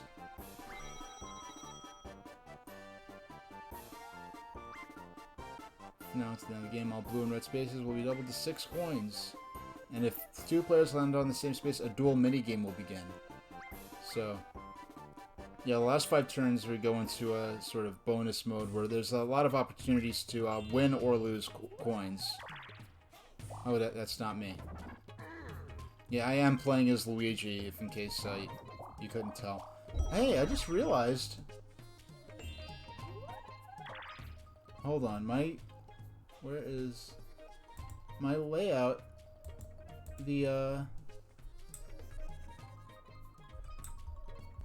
Oh no, okay, I see what's going on. I want...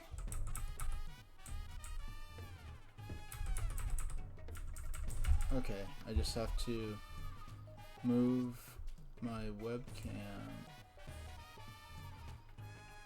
There we go. That's more like it.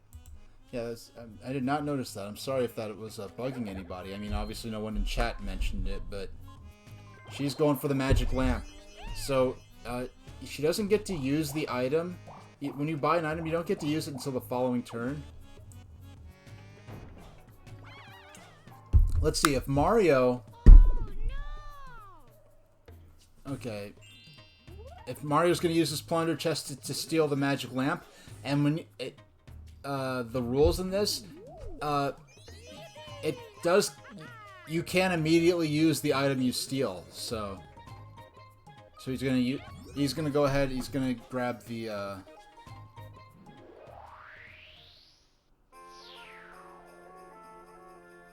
He's gonna grab the star from us. All of us who've been rushing to get it, just using, hoping we can get to it in time. He's just gonna swoop in and grab it.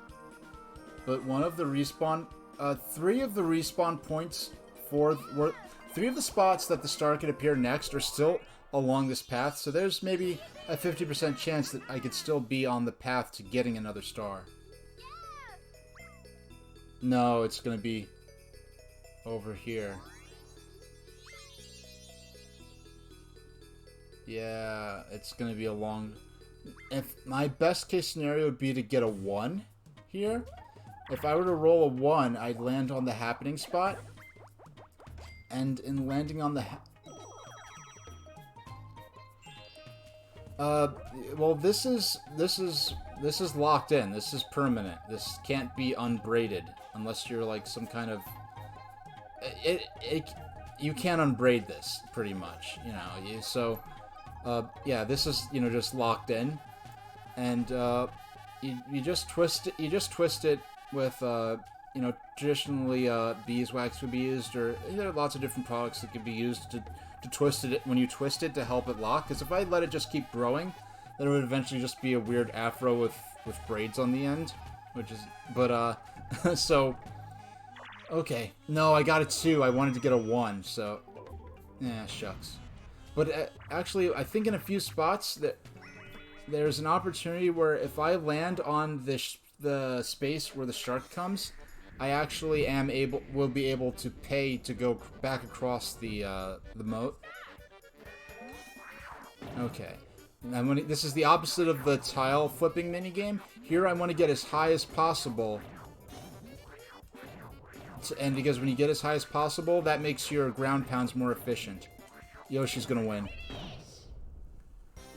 And one nice thing about interacting with chat and trying to keep an eye on my broadcast software as I'm playing this is it brings back a bit of the challenge, because I'm not boasting, but I am very good at this game, at least against other computer players. Maybe against other people who actually know the game, I'm terrible. But, okay, 4 more turns. Okay, he landed on the spot where he's gonna go back to the other island. Now, with only 4 turns remaining, it's not especially likely he'll be able to reach it unless he's given the chance to win or purchase the magic lamp. And no, that was a reasonable and acceptable way to ask that question. That wasn't, that wasn't like rude or anything.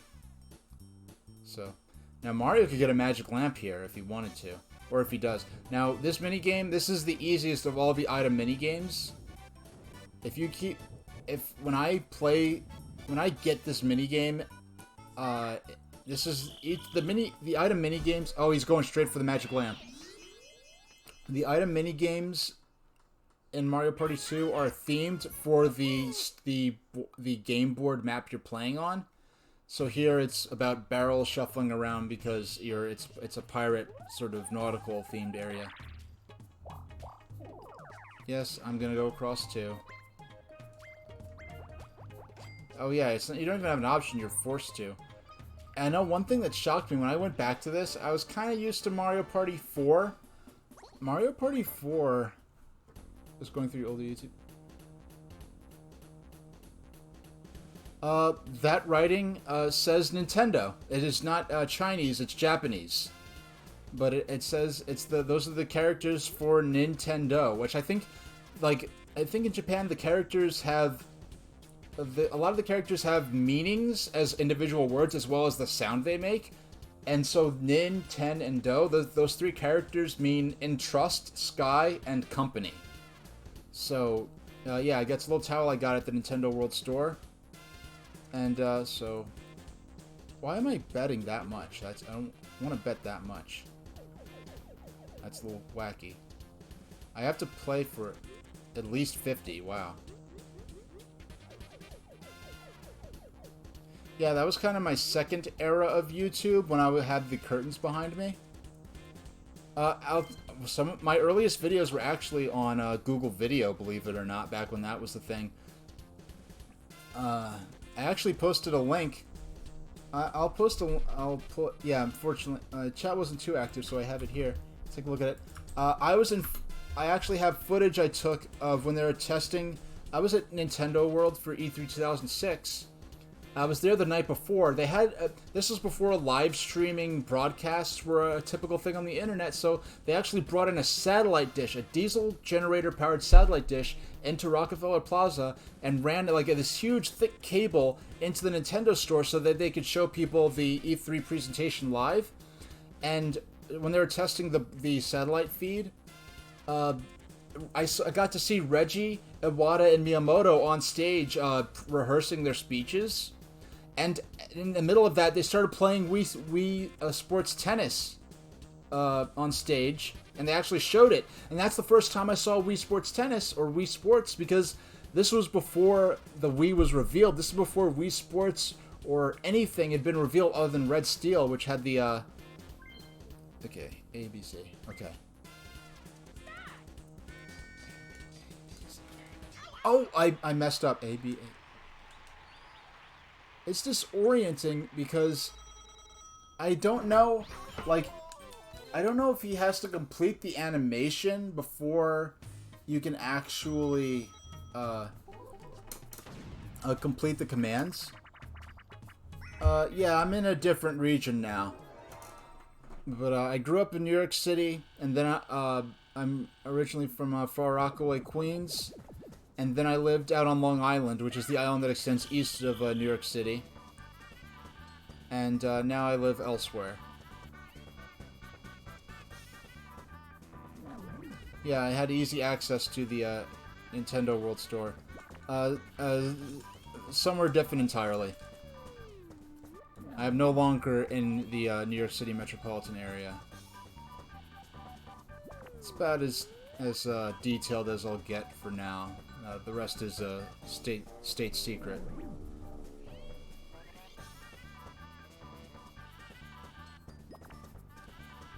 You know, it's funny. All these different mini games.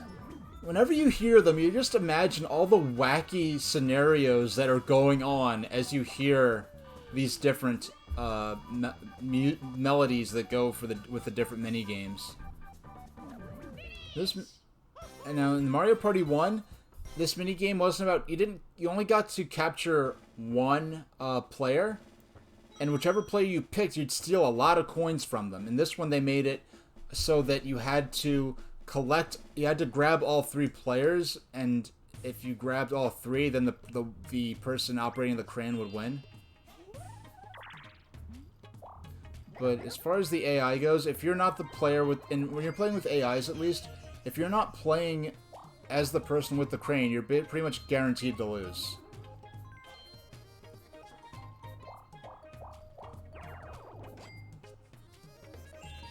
Alright. Yeah, so really, when you... a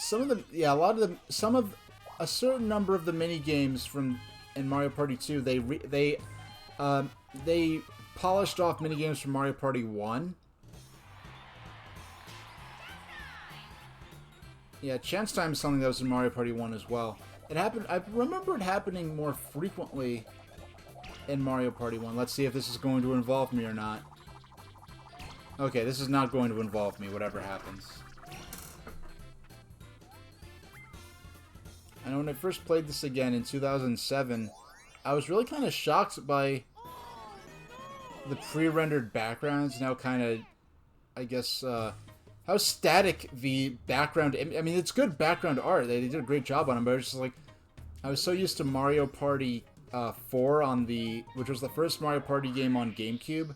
I was so used to that one. That was the first Mario Party game I actually owned. It was also the last game we rented from Blockbuster, because we rented Mario Party 4, and for whatever weird reason, we just never returned it. And after that, we just never went back to Blockbuster again. So, so that's how we got Mario Party 4.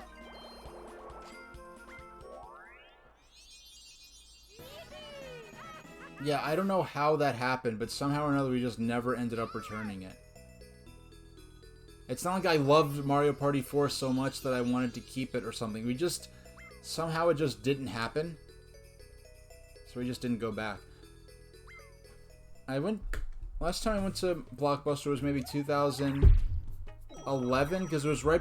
I wanted to rent the second to last Harry Potter movie. I wanted to rent Harry Potter and the Deathly Hallows... I wanted to rent Harry Potter and the Half-Blood Prince before Deathly Hallows Part 1 came out, and...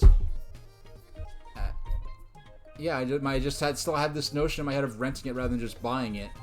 And I went to Blockbuster and they just didn't have it, so I went to Best Buy and bought it. Or maybe it was Deathly Hallows Part 1 and Part 2 was about to come out. Yeah, that's the last time I went to my local Blockbuster. Wait. Oh, wait. How many turns? I don't even... Okay, the store closes... The item shop closes on the second to last turn.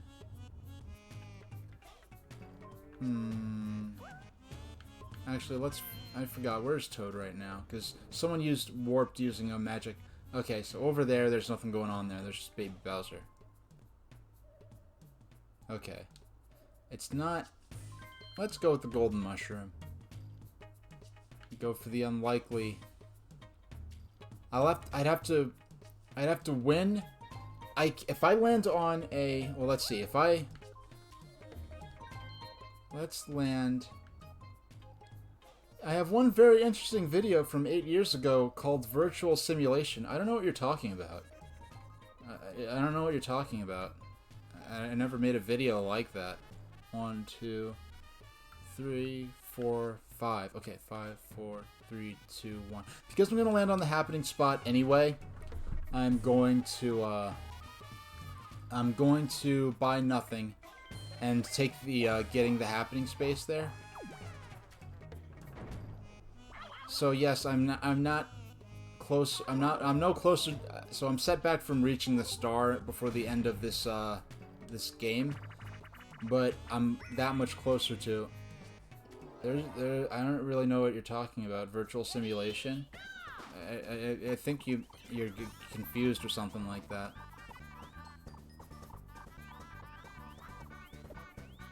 Yeah, yeah, now I don't know why both of the times that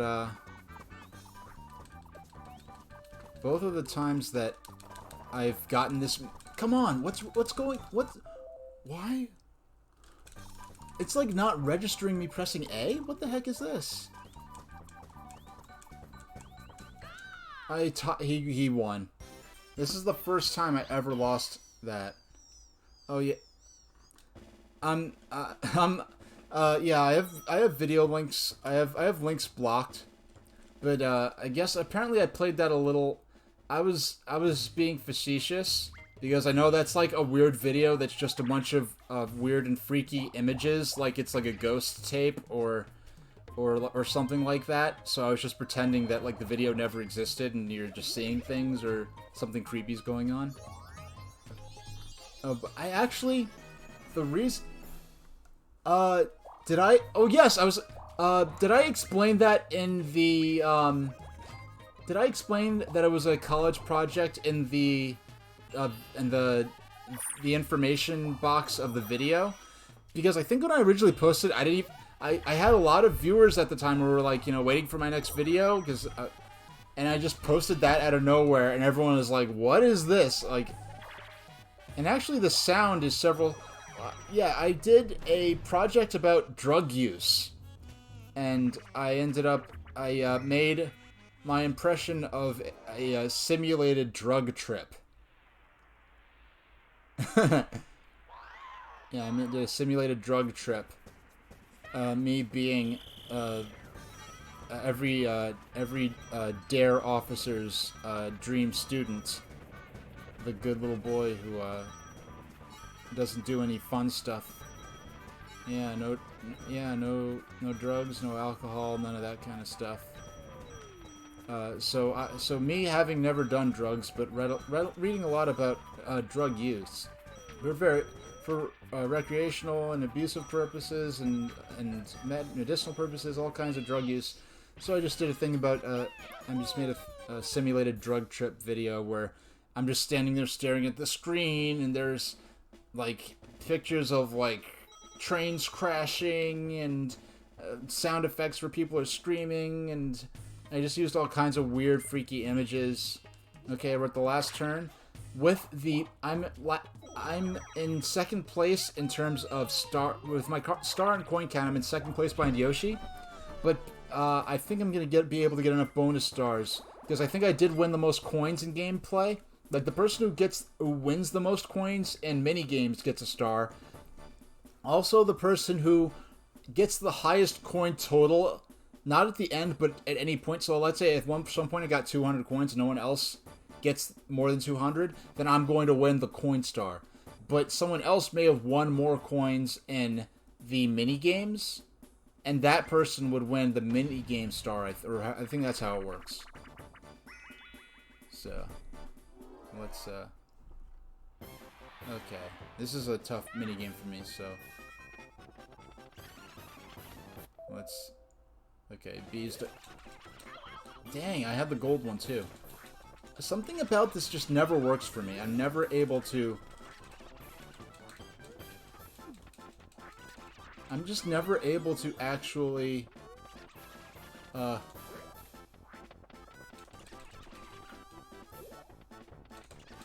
wow, I'm doing really good. I think I'm gonna win. Oh! If I lose by 1 because that last second grab from Mario, that would suck so much. Man, by the...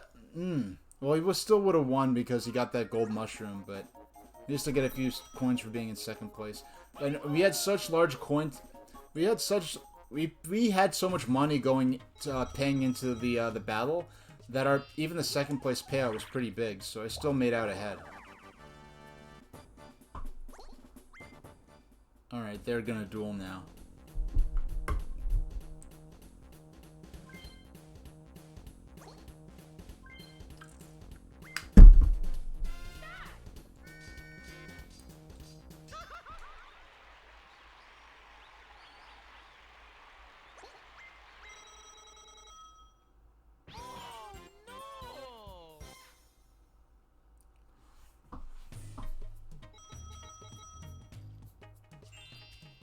Alright. This is the last turn, so you can't... Oh, wow. I started a duel.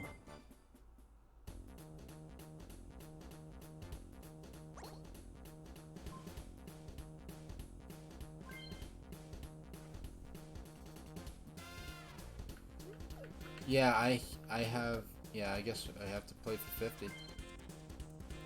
I don't know why, I'm just not doing good.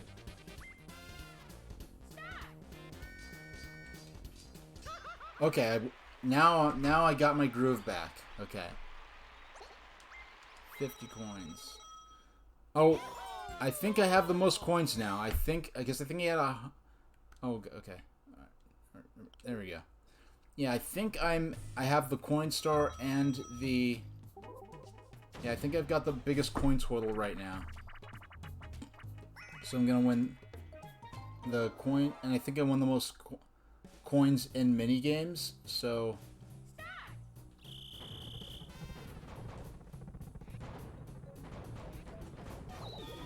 oh man, yeah. A lot of my I just start blood blasting away in this mini game. I'm not especially good at, you know, avoiding shots and everything. That's one of those mini games that's probably more full. Okay, here we are. We're at the end. The final turn has ended. So who is the superstar? It's time to hear the results. First, we'll count everyone's stars. Here are the stars you've all earned. So Yoshi's got the most stars. Now you've seen your stars. We'll count coins. You've collected this many coins. Okay, I have the most now, and I think I've got the most at any point. Now I'll award the bonus star. The following players shall receive 1 star for excellent performance. First is the minigame star. This award goes to the player who collected the most coins in minigames. The minigame star is Luigi. If I get one more, I think that's nailed it, and I've won. Next is the Coin Star Award. This award goes to the player who collected the most coins in board game play. The Coin Star Award goes to Mario. Alright, so at some point he had more coins than I ended up getting after the duel we had. The Happening Star goes to the player who landed on those question mark spaces. I think that's me. Yes, that does go to me. So all those times I got set back by getting blasted away off that bridge by the cannon back to the start of the game board, it is paying off. Finally, that brings us to the Superstar. Now for the official moment, the Superstar is... Big news! The secret treasure has been found, and that scrolled too fast for me to read it. Thanks, game. Yo-ho-ho in a cave full of treasure. Arr, stop right there. You wouldn't be a-thinking of stealing me treasure now, would you, matey? I was just looking, Captain. I didn't take any. Ah, that's better, me matey. Wahaha. Arr, who goes there? And this is the reveal of who actually won, even though I know it's me at this point. Captain Luigi. Ah, come, Captain. No, whatever. They scroll so fast. I think it's because of the settings I put in.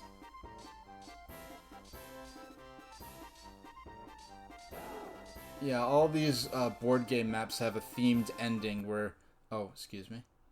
Where whoever wins will encounter Bowser and beat him in some way.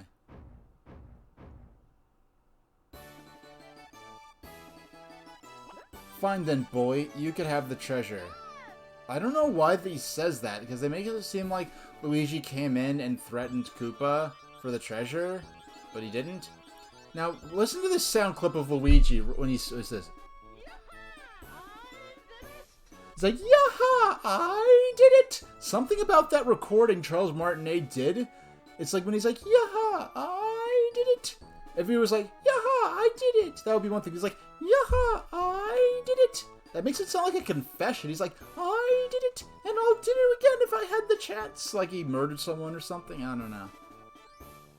If I remastered that for Switch, if they remastered this with online play, I'd become a Mario Party 2 remaster. No, excuse me. I was saying if they remastered this for Switch, I would be a Mario Party Switch, Mario Party 2 Switch streamer full time. But I say that with the assumption that Nintendo would actually add online gameplay to it, and that's not something you could count on them having the sense to actually do. So I take that back. I mean, Nintendo won't even put... If Nintendo put Block Fort in Mario Kart 8 Deluxe's battle mode, that would probably be the first game I streamed, and I'd be probably streaming it for hours and hours at a time. Alright, let's get into... We have about an hour. Let's get into some of the... Let's get into minigame land and look at some of the other modes that we have. Yeah, I would be so excited, even if there wasn't online, but if there wasn't online, I would be so bummed. We're not going to buy any minigames for now. Wait. Records battle. You can't play minigames there just yet. Okay, we're not gonna... Okay, I thought I'd be able to unlock... to play via the trial mode. But... yeah, let's leave now.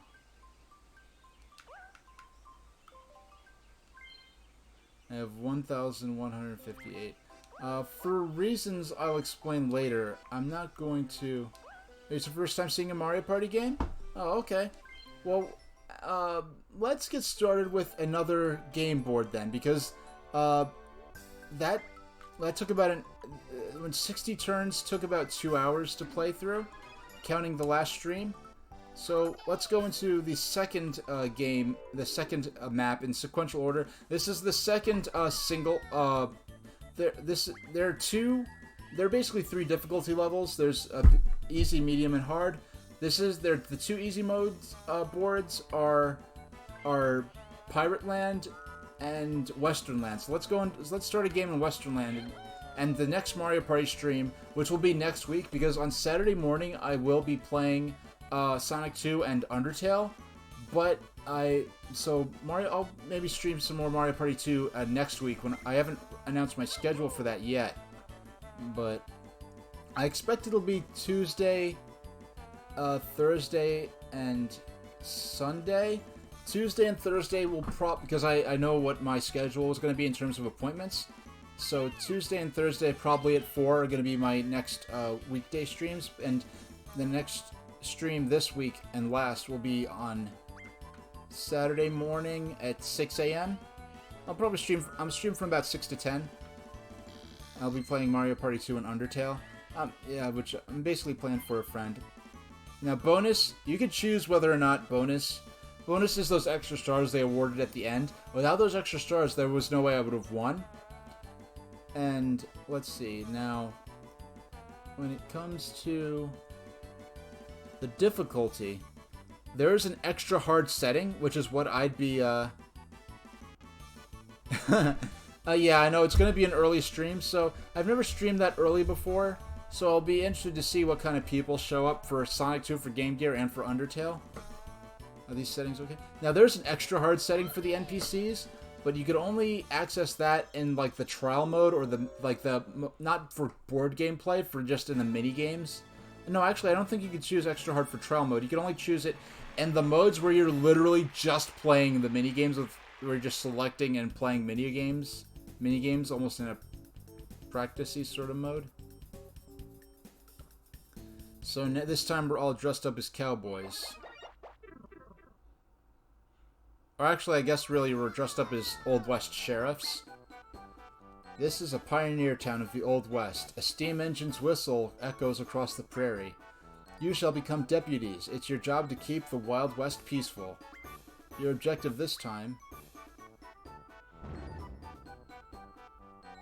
is to defeat Bowser the Brash, the scourge of this quiet town. Defeat Bowser to become the superstar of Westernland. Good luck. Now, before this venture begins, we decide turn order. Now, Mario Party 1 and 2. Okay, Mario Party 1, 2, and possibly 3. If I have perfect timing, I could actually affect which number I'll get. I think it might have actually just been 3, but definitely from 4 onward, when you hit the block, it's actually. Do I plan on streaming Super Mario RPG one day? I only got about a third through the game. When I got it on Super Nintendo back when that game, I got it on Super Nintendo back in like 2002 or 3 when the game was very cheap to get from GameStop oh yeah, I'm second place this time. I like being second or third. I don't like being first or fourth as much. I don't mind being first, but I prefer second or third, and fourth is just lame. I have the Super Nintendo Classic Edition, so I do have an HD copy of the game handy that I could play. I will probably sooner maybe take a swing at Paper Mario. When I had it on cartridge back in 2002 or 3 when it was relatively cheap to get from a secondhand gaming store. Like, I think I got it from an EB Games. I think it was like 20 to 30 bucks, which I think compared to now, that's like a giveaway price.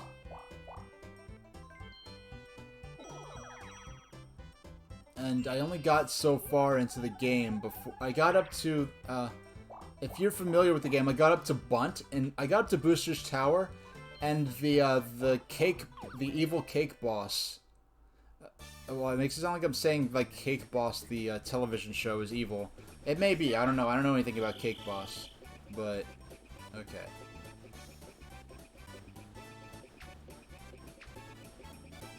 Okay. I think that's a pretty useful item for this board, so we'll see what happens. Now, if I'm stuck, like, you can't, there's no way to get rid of your item other than using it, and the only way to use the skeleton key is to actually use it to open a gate. Now, when you open a gate, you don't actually have to go through the gate, so if it's not advantageous to me to use the key, and I don't want to waste, if I don't like getting on getting on the train there, you will warp to the next station, and any players on the tracks along the way will knock the players off. Yeah, I have to get a feel for how streams go. Like, I've been playing Undertale on stream. It was something I've been replaying. Oh man, that is one of the first times I've ever lost that minigame. I usually do really good at it. But that's the nice thing about the interacting with chat, is that now it brings back some of the challenge to these mini games that I've mastered. You know, playing, you know, without anything else to deal with, such as the broadcast software, or interacting with chat. Now, what I'm going to do for my VODs, because I'm a smaller streamer, I think what happens is the VODs stay up for a couple of weeks and then they go away forever. I've downloaded all my VODs, and I'm already posting them to YouTube. And what I'll do is, yeah, I'm not gonna get on the train. And what I'll do is I'm going to post them on YouTube as unlisted videos, and I'm gonna occasionally link to a playlist I'll make of those unlisted videos, so that I'll put up someplace like on my posts on Tumblr that will forward to Twitter or something like that. I'll make a place where you can access links to all of my VODs, but I will be posting them in their entirety unedited on YouTube as unlisted videos, because I really don't feel like posting I don't have the time to edit them down and make highlight reels, and even highlight reels of for the most, unless something really unless something really crazy happens, you know, people only really watch VODs. Will watch like highlight reels of really big streamers for the most part, like, or they'll watch VODs of small stream, or I mean on YouTube they'll only watch like clips or highlight reels of. Okay, catch and throw. Okay. Oh, I don't know why. I was just messing up. That's one. I do not normally fumble the bomb like that, but I do. Yeah, but about what I was saying about Undertale is I'm getting a. That's not a typical RPG, and I'm getting a Mario, and you could beat it. It's a relatively short RPG as well. Undertale, it's because it's meant to be replayed frequently, and so I'll get a feel. I need to get a feel for how streams are gonna go. RPGs are gonna play on my stream. You know, in terms of like if my audience will like it, in terms of I like it, because any RPG is quite a dedication, and I only stream for 4 or 5 hours tops. I think my longest stream almost reached 6 so far, and you know, I want to keep, you know, I want to be able to keep my free time open. So I don't want one. I do double streams. If I was the kind of person who streamed for 8 hours at a time, typically, then yeah, I'm out. By the way, I got blasted off the island, which typically doesn't happen. I usually do win this game. I'm not sure how I'll feel for getting into like a 30-hour RPG. That, you know, if I only stream 5 hours a week, and then half that time I'm playing 10, 15 hours a week, and half the time I'm playing a different game. Because so far I've liked doing my sandwich streams. Where I'll start with one game, go to a different game for a couple hours, then end with the other game. And plus, after this coming week, I'm probably going to reduce the number of streams I do per week to 2 streams each week, so that I could spend some of that time on making YouTube content. The squid comes and takes away the player fell in the water. Yeah, I guess they're taking them to the, hopefully to a hospital ship or something to care for their cannon blast wounds. Or maybe they're just dragging them away to the nest to feed to their young. Who knows? Now, what I need to do... Oh, excuse me. Now, this game actually... I didn't realize this till today, because I've never really played the Wii U as Virtual Console before. With the Wii, it supported... If you quit an NES game on the Wii, when you came back and played later, you would be in the same spot. But with Nintendo 64 games... excuse me. And N64 being... The N64 is the most advanced console the Wii could emulate on its Virtual Console. I guess something because those games were more involved or something like that. When you booted up an N64 game on the Wii Virtual Console, it would start from the beginning as though you... Yeah, it's 11:30 where I'm at, and I've been up since really early. So, excuse me. We might only play maybe 20 minutes or so of Sonic 2 after this. So that's why I don't dedicate to how long I'll play each game. It'll be based on how I feel and how the mood and the mood of the stream. And basically, I just have to copy what the Shy Guy does. This is a very trolly minigame. Because he eventually starts... That was... See, like, it gets really unfair. Well, he'll hold up the things, and they'll start hiding them back and forth. And, like... It's like, how are you going to know...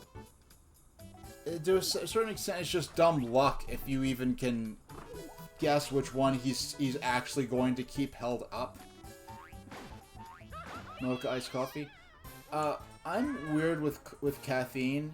If I drink either when I drink coffee or whatever, which is not very often, I like, you know, a good French vanilla, but I'm not someone who, you know, goes through if I got like a warehouse club box of K-Cups for coffee, they would expire. I would not go through enough coffee. Now, if there are K-Cups with the hot chocolate in them, maybe I'd use those more frequently. But I am trying to eat and drink a tad healthier. But if caffeine with me, if I have a small Red Bull, or a cup of coffee, or a 5-hour energy, or something like that, with caffeine products, either I feel nothing from it, or I have, like, this huge, like, meltdown where I feel like my brain is going to rocket through the ceiling. And I'm like, why did I do this to myself? I am never having caffeine again in my life. But normally, like the French vanilla at IHOP, the International House of Pancakes, the French vanilla they have there is the only coffee I really, like, enjoy. Right? I, like, savor it and like it. If I'm in, like, well, not nowadays, because I don't, go out unnecessarily due to the pandemic situation. But if I'm in a waiting room or someplace where there's a Keurig and I get in free coffee, I'll have one maybe. But I really am not a coffee connoisseur now. I did say that I like French vanilla. I like a proper, actual, legit French vanilla. Now at 7-Eleven, there is also, like, French vanilla hot chocolate that it's not even proper French vanilla, but I do like what it is. I don't even think that's caffeinated. Do I like Starbucks? I like Starbucks, but I'm kind of I don't go there often because I just had too many weird experiences there ordering drinks where I think I'm ordering one thing, but I get another. Or if I just ask for, like, I just want a vanilla latte, and, but it's like, oh, it's not actually called a vanilla latte, it's called a Floopa Doopa Droopa Voopa whatever, and I didn't order it properly. Or I'll go to there's one point where I was going to Starbucks regularly, and I ordered something a certain way, and I thought it was exactly how it was on the board, and they make it for me a certain way. And then I went to another Starbucks, and I ordered it the same way, and they're like, oh, we call it a this or that. And I'm like, oh, sorry, I didn't order it right. Or I thought I ordered it, or sometimes I think I ordered it as I did, but they give me something completely different. Or I get something as a hot drink, and I asked for the same thing, but they gave it to me as an iced coffee. Or they'll have a picture of something that I want to try, and it looks like a hot drink, and it turns out to be an iced coffee. Or something. I just had so many weird experiences ordering things and not getting what I wanted, or not saying how you order it the right way, and the barista gets impatient or corrects me, and I just don't bother with it anymore. Plus, it's obscenely expensive. I liked some hot vanilla coffee drink that they make at Starbucks that I sometimes could successfully order correctly and get what I wanted. I did like that. But the most I ever went was on the way to college. There was a Starbucks drive-thru that I would go to sometimes, and I was and possibly still am enrolled in their loyalty program, where you get to have a free cup of coffee on your birthday. And so I did that for a couple years. I still have my card for there. I believe it's still valid. But I use it often. I don't carry the card with me. And let's see what's going on. I'm gonna have to come around all the way to here. Go down. Use the key. No. Yeah, I have to come down and around and back up to access where the star is at. The way the board's laid out is a little, it's a tad counterintuitive. So, and I haven't played this, I only play Mario Party 2 once every 6 months I'd start playing it again a lot. But then, once I fell off of it, I'd play Mario Party 2 a lot for like about a week, then I wouldn't then I basically just stopped playing it so much for, I guess, for like another 6 months. Okay, destruction duo. Would you ever want to work on a train? I can thought about that a lot. I probably wouldn't be a good conductor because, oh, excuse me. I wouldn't want to be a conductor because I have to deal with a lot of people, and there are a lot of awkward situations that could show up when you're a conductor. With, yeah, that first few seconds where I wasn't quite sure, like not having the muscle memory for the controller adds to the challenge a bit as well. If I was gonna work on a train, I'd want to be the driver, but I'd be kind of afraid. It's a huge responsibility. And I'd be terrified of like, you know, if I'm sleepy one day, and, you know, they have devices, they have, trial systems and controls and dead man's switches to make sure that the operators, but if I think of like a day where I'm tired, a normal work day, and thinking, what if I was operating a train with hundreds of people on it, you know, it's between, you know, 50 to 100 miles. The people who serve meals, you know, what trains? There are not many trains I could think of now. Oh, yeah, the only trains I've been on where they actually serve meals are some of the interstate, the long distance Amtrak trains where you might be on the train for like upwards of like 6 or 7 hours. Like there's, like I've been on like train rides on Amtrak that are like 8 or 9 hours long, and they don't come to your table and serve. Well, there's a dining car, I guess, where you reserve a meal and they bring you the meal. Like, yeah, that would be kind of interesting. But were you in the chat the other day? And I was talking. I totally missed what the closest I did to like one of those kind of trains. Were you in the chat last stream when I was talking about when I went to the Bluebell Steam Railway in England, and they had they restored some Pullman dining cars from the 30s, I believe. Yeah, okay, so you know all about that. Yeah, yeah, so you know about that. That's the closest I've ever been to a train where they bring you, like, you know, meals to your seat. And it's funny because most of the people on the Bluebell Railway who do that, they usually do that. I know how to add images to, I do know how to add images to this OBS, so I can pull up. Okay. I'm gonna go to my Tumblr and see if I can pull up the photo of the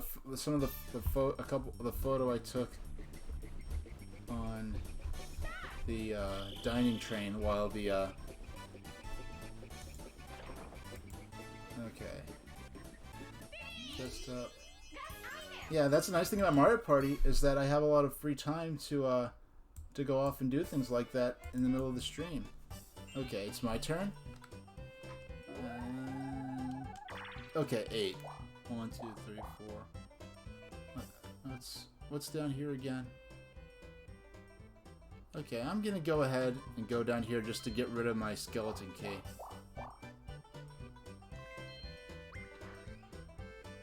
Might as well go. There's nothing bad down here, and I get to go ahead and get another item. I never quite mastered the timing 100% for. Okay, plunder chest. That's not so bad.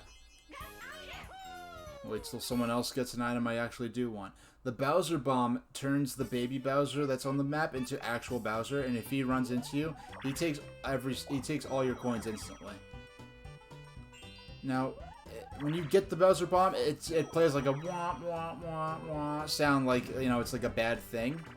But depending on where you know your opponents and where Bowser is on the map, and if you know if you're safe from him, he does use a golden mushroom, so he gets to use three dice blocks. So he can go pretty far from where he's at. Oh.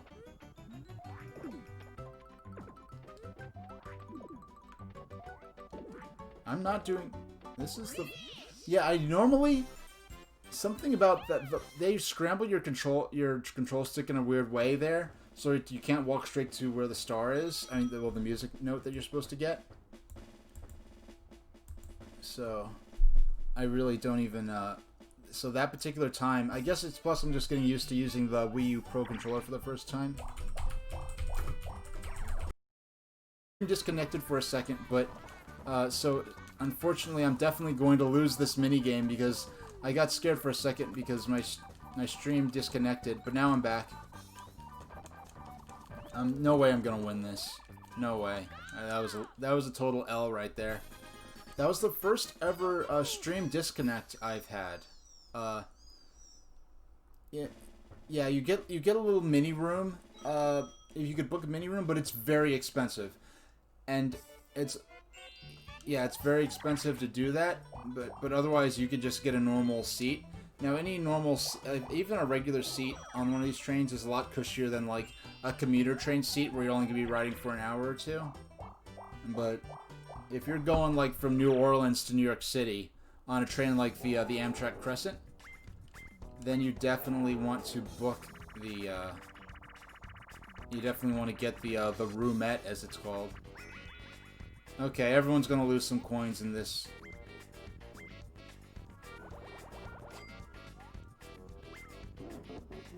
But yeah, Kia, if you ever booked a long distance train ride, I'd bring like a car seat like cushion, and maybe a back. We can't really put in the backrest in a car like you can, like a cushion to sit on, and I would definitely go for the roomette. But that's incredibly expensive right now, at least from my perspective. From Southern California to Florida, I doubt that. You'd probably have to transfer several times. Yeah, like if you actually look at a map of the United States, if you look at all the railroad lines that are in the United States, it's like a huge spider web, like totally crisscrossing across America. If you look at the train lines you could actually ride on as a passenger, it is only like maybe 5% of those lines. Yeah, like I think 90 or 95% of the railroad lines in the country are freight only in the United States. $2,000 for a round trip? Yeah, that sounds about right. Okay, 1, 2, 3, 4, 5, 6. Okay, let's look at the map. Okay, we're heading up. No one's gotten this. Has anyone got? Yeah, no, I don't think anyone's gotten it. Yeah, no. Oh, there's one star in play so far. Okay. Actually, let me remember to do this. I have to. No, control settings. Just set my save settings to save after every turn.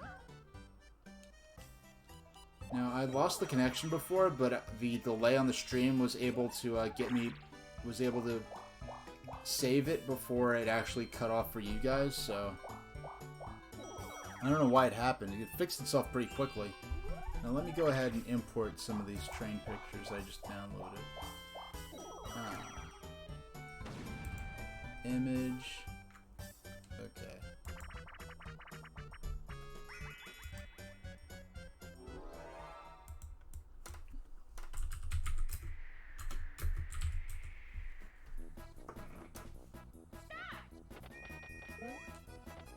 Actually, there might be a better way to go about this, other than importing the images in individually. I'm going to try to do a window capture, and it's very likely that the window capture won't work, because it doesn't work for Firefox, it seems. But people do window captures of their browser, so I'll have to figure out how it works. It's weird how the rhythm of this... Oh my gosh. I mean, I already lost, but just the fact that it makes it out so that... Well, let's see if I can. If I can do this as a... Yeah, if I could do this as a window capture, then that would make this much better and much easier to share this with you real quick while I'm playing. Okay.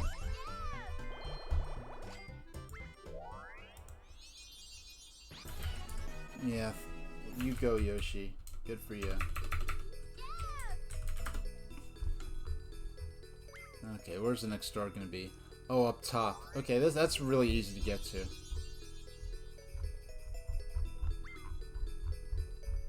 And Yoshi is in a prime position to get there first, so...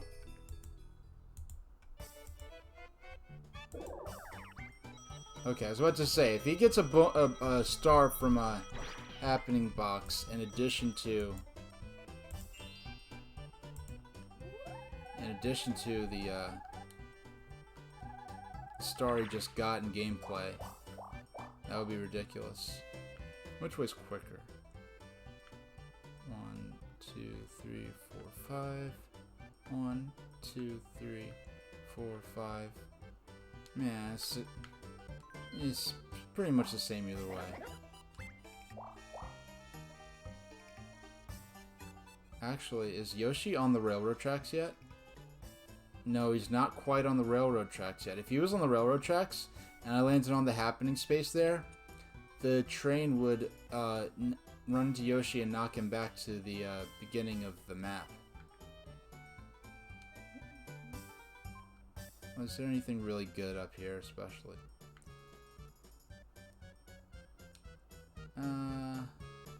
I have coins to spare, so I don't mind baby Bowser taking a few. Alright. Uh-oh. It is a battle minigame.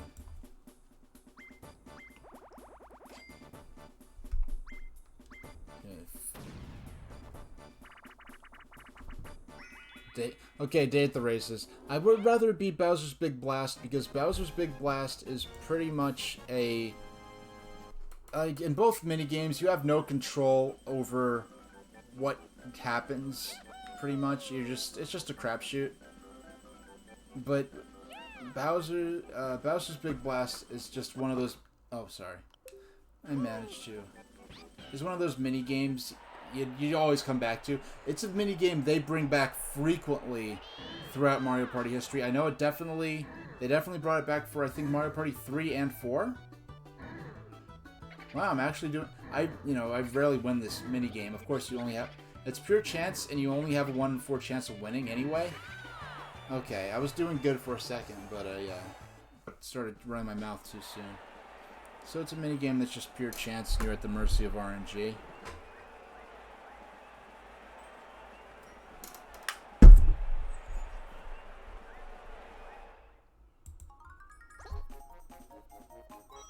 Yeah.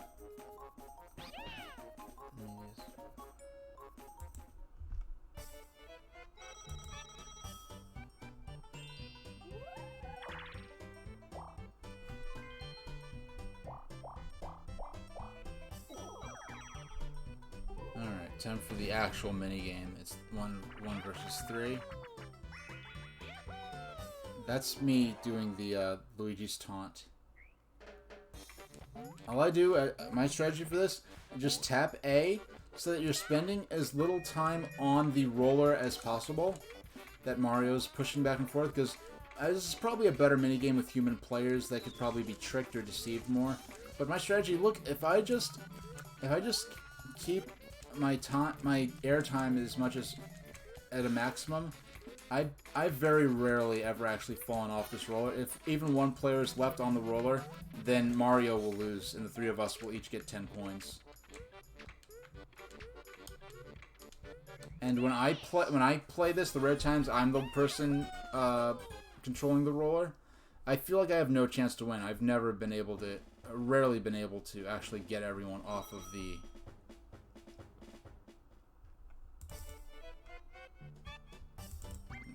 saving. Forgot I have the save going on now. Okay.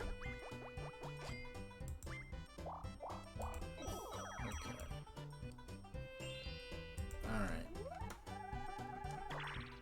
1, 2, 3, 2. Wow. I actually landed on the Bowser space. Oh, no, actually I didn't. I thought I did for a second.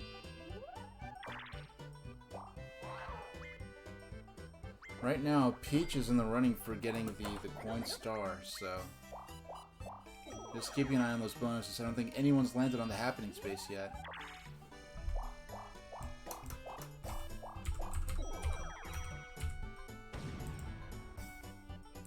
Alright.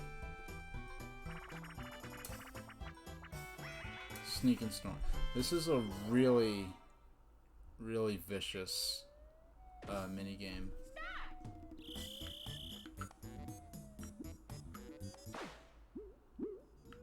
You're just trying not to wake up the Babam.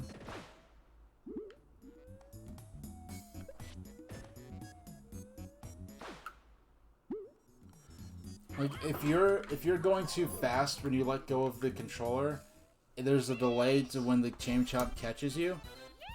And the computers are just better at it. Like, as the computers know the game's own logic, so it's just easier for those to work, it seems.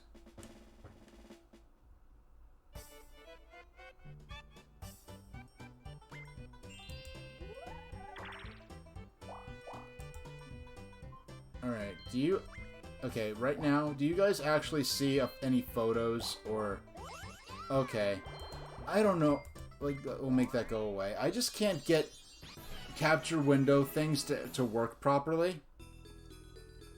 It just, you know what, the only way I could do this, I'll just have to import them as individual images.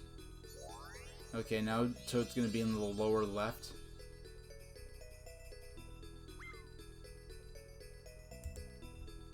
Oh, you can do an image slideshow. Let's see if I can get that to work.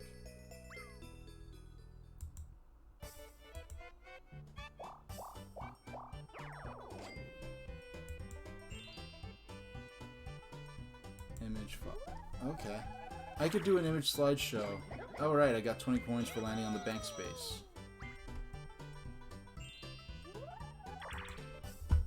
Alright, I think this will work.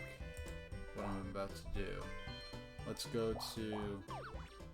We were talking about, I guess, seeing the trains, all the steam trains in this Old West-themed area, got us talking about, got us talking about trains? So, we were talking about, dining trains. Oh, it appeared, okay. This is the... sorry about this suddenly. This is the interior of the Pullman car. There were two dining cars and one kitchen car. That's the locomotive that pulled the train. I actually got to ride on board that engine in the cab with the driver and fireman. That's the second course. That's some kind of... I don't even know what it is. This is the first multi-course meal I ever had. It was a really fancy experience. Oh, that's me. Most of the people were there with like their husband, with a spouse or a girlfriend or something, but I just did by myself, and there's one table there for one person. They're like, oh, we really get to book this table because normally people come with someone. Oh, that's the dessert. That's what they call summer pudding. Yeah, sometimes I tie my hair back if I know I'm gonna be crouching. Just sometimes when I'm home, I usually don't tie it back, but this is one of my favorite... This isn't one of my... Okay. If I get into a good groove, I'm great at this minigame.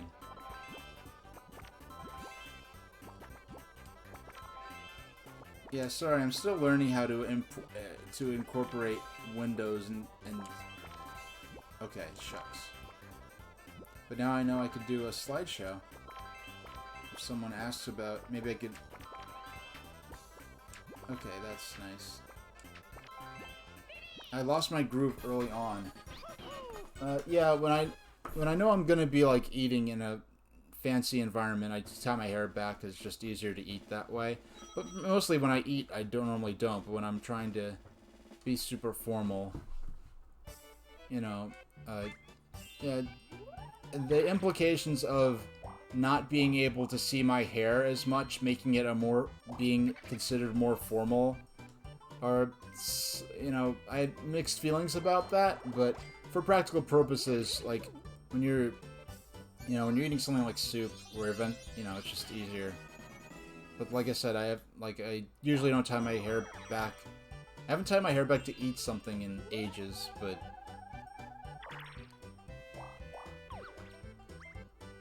you know, like, it's just something I'm always aware of. Would I ever thought of doing a cosplay of my kangaroo creature? Oh yeah, my Lunarian sort of avatar. I'm not really into what they call fursuits or whatever. Like, I don't know, or I'm not interested in dressing up as him, I guess, because I know some people's, like, sort of alter egos or avatars or persona or whatever you'd call it. Some people, like, see that as sort of their true self or someone they'd like to be or something like that. For me, the character's just me with a tail. Like, it's not who I wish I was or someone I'd like to imagine myself as. The character's just sort of myself, sort of reflected through the lens of my own imagination. Yeah, plus a good fursuit is, you know, closing in on 2,000 plus to 3,000k. I'd rather use that money on, if things ever calm down enough with this pandemic, I'd rather use that to go to England and have more train adventures. Probably, rather than getting a costume. You know, because the thing is about those, like, I don't even like being around. Oh, you know, Kelkaboy, do you know about, what do you know about a snake plushie in regards to, having a tail for a costume? Because, I don't know if I told this story somewhere, if I took pictures of it. I don't think I did. Back in, like, 2004, 3 or 4, I used to have these big baggy pants with all these belts, you know, Kingdom Hearts style belts all over them. A video, I have a snake plushie. Yeah, I don't have that anymore.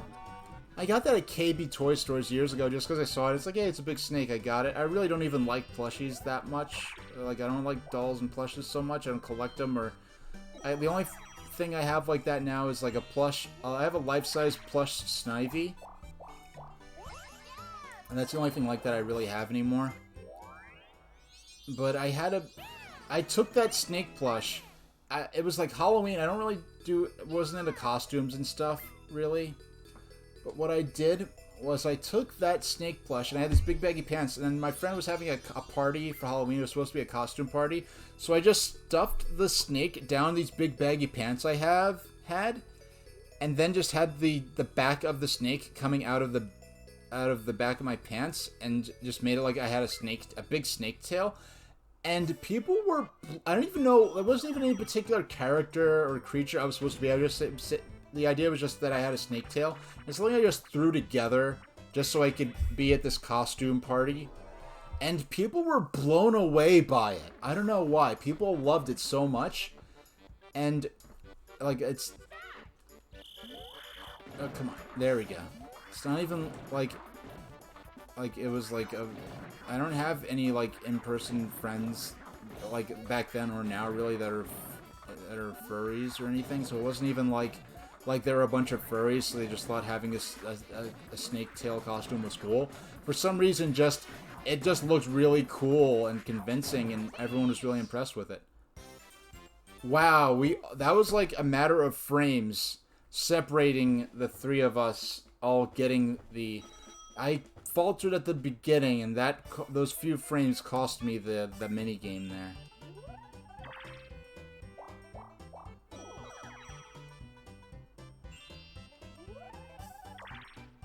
Yeah, snake and pants costume. Would I like to invite everyone to a hootenanny? Now, what this is I pay 20 bucks. I invite everyone to Wiggler's party, and in doing so, oh darn! I meant to view the map. That's what I actually meant to do. But and when I invite everyone to the party, they all come to the same space I'm at, which forces everyone to leave the path that they're on. So if someone's just about to get the star, and I pay to invite everyone to the party, I could use that to sabotage other players, is what really that's for. Now, how it is set up now, Mario's probably going to win, so I probably actually would have paid the 20 bucks, because I have a lot of coins right now. I would have paid the 20 bucks to invite him over. But I accidentally pressed B, so... And landing on any green space makes it a 50-50 chance as to whether or not you will be able to... Well, it makes it a 50-50 shot. Like, when it's time to choose what minigame you'll play, if you're on a green, you have a 50-50 shot of either getting either it turning red or blue. Yeah, so Mario gets the second star here. So I'm in 4th place, because I didn't get any stars yet. Once you get to, like, 3 or 4 stars behind, you really get out of the territory where earning those coin stars can cause you to... can help you, you know, be able to win the game in spite of... I did not see The Mandalorian. I don't have Disney Plus, and I'm probably never going to. I just don't watch enough TV for any of those streaming programs to be worth it. I did, the only streaming, or television service thing I did get HBO, Plus, or HBO Go, or whatever it's called. I have to jam A to stop the boo from stealing my coins. I did pay for the HBO streaming service so that I could watch Season 1 of his Dark Materials, which is based on the Philip Pullman novel trilogy. And they actually wrote additional books that are like a side thing called the Book of Dust. If you saw the film with Nicole Kidman and Daniel Craig, The Golden Compass from 2007, some people say that movie's terrible. I'll say it's the worst good movie ever made. But I like that movie more than I should. It has major flaws. In fact, the CinemaSins for The Golden Compass, I really don't like that episode because he missed out on so many flaws. They're not even flaws just from the... There were so many things he could have added to the criticisms and jokes he made about it. Not even as someone who liked the books, but it just wasn't... Incredible casting. Like, Nicole Kidman looks absolutely fabulous in that movie. She looks like better... She looks ridiculously good in that movie, but I didn't see The Mandalorian. I'm into Star Wars enough to have seen all the movies. I've saw all the movies in theaters that... Like, my history with Star Wars, I meant to choose one, instead I chose 2, so now I'm out. Because I need to learn to play the game while I need to pay attention to the game while I'm in chat. So, but that is part of the fun of it, is that now the game is actually a little challenging for me again. Yeah, I was probably one of the last people. I was like just young enough to remember a world where there were just the 3 original Star Wars movies and that was it. But I also was still a kid when the prequel trilogy started coming out.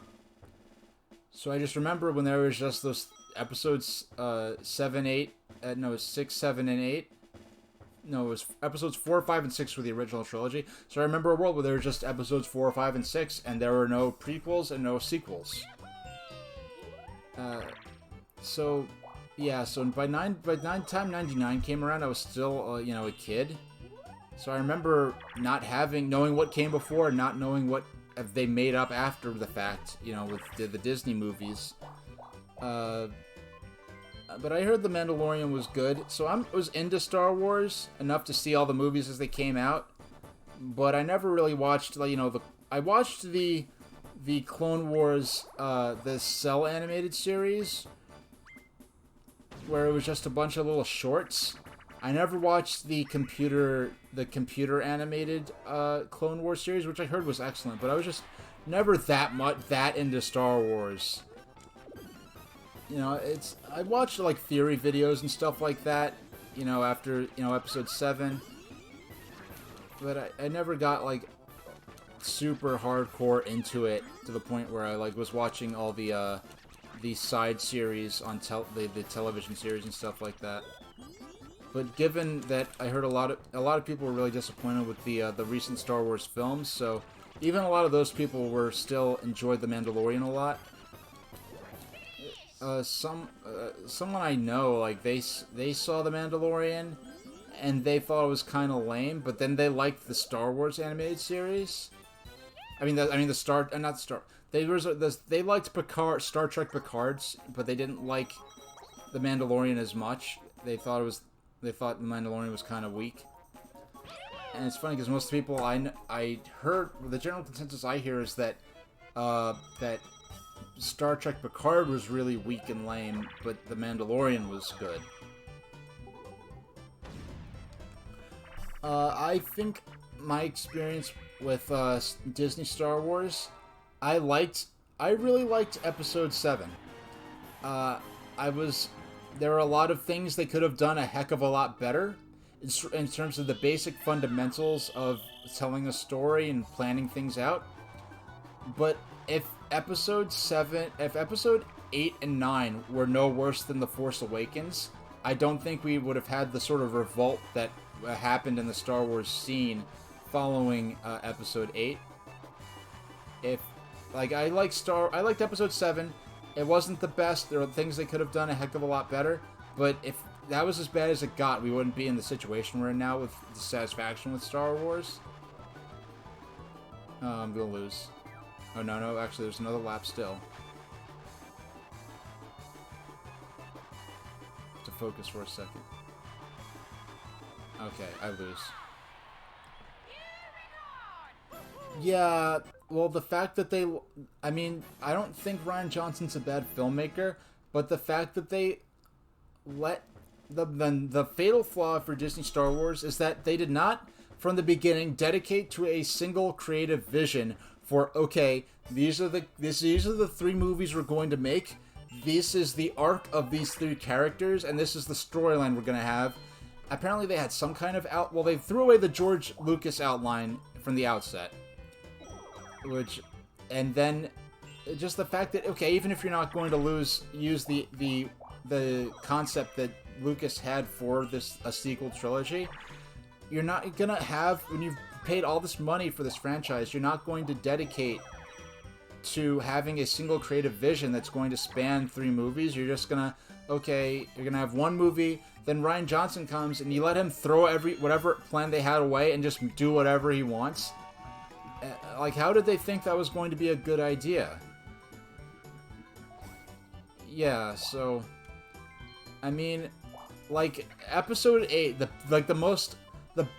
best thing I could say about Episode 8 is that this could have been, like, if that was an episode of, it feels like an Episode 8, like the concept of, okay, we're in this sort of chase with this enemy ship.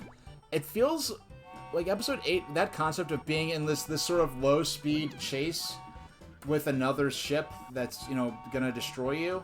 That feels like a concept that could have worked for maybe an episode of a Star Trek. Like, it could have worked as a Star Trek episode, maybe. That's, like, the kindest thing I could say. But just the way, the concepts and the way they played with them, like, it was just it was a sloppy job. And really, the idea that we have this tense chase scene, but Finn and Rose can just leave the ship to go find someone to break a code so they could sneak on.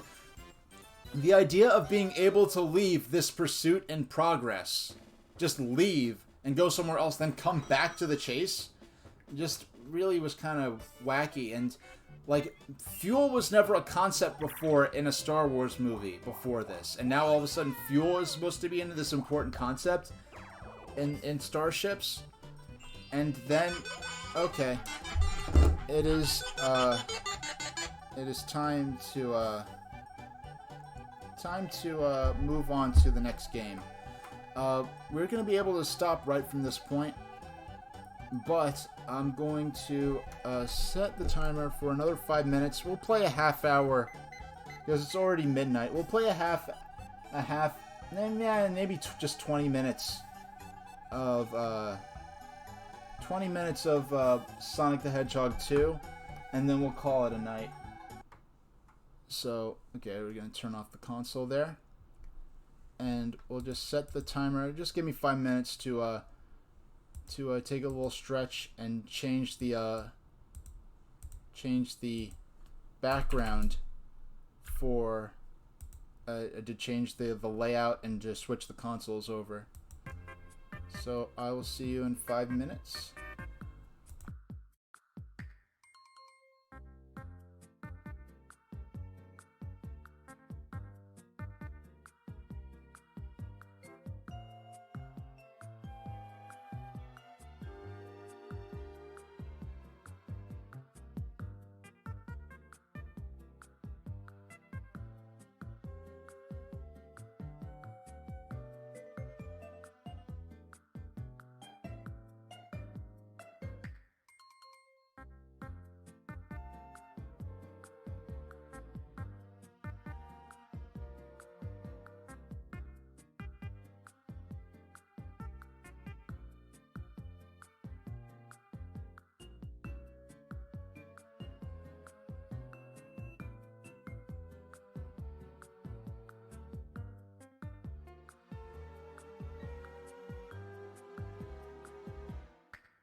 Hey everybody, I'm back for a minute. Let's see. Let's get the timer. Let's play for 20 minutes to close it out. Okay. Give ourselves. Let's add it. Okay. Make it 21 to count for just getting over to our layout. There we go. So I'll turn on the analog SG.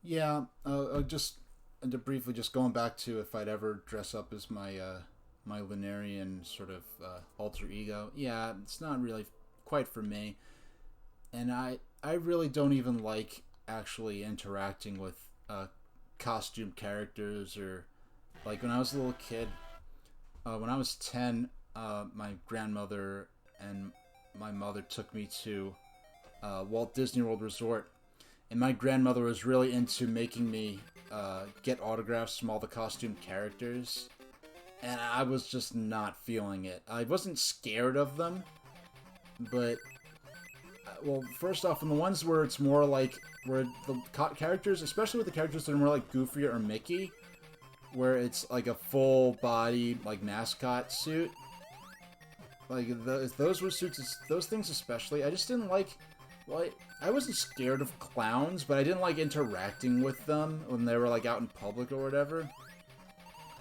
And with those mascots, like, type suits, like, first off, it looked like an inanimate object that was moving, so it didn't, like, scare me, but it just looked like, okay, that's not supposed to be moving, and I can't really interact with it, or at least,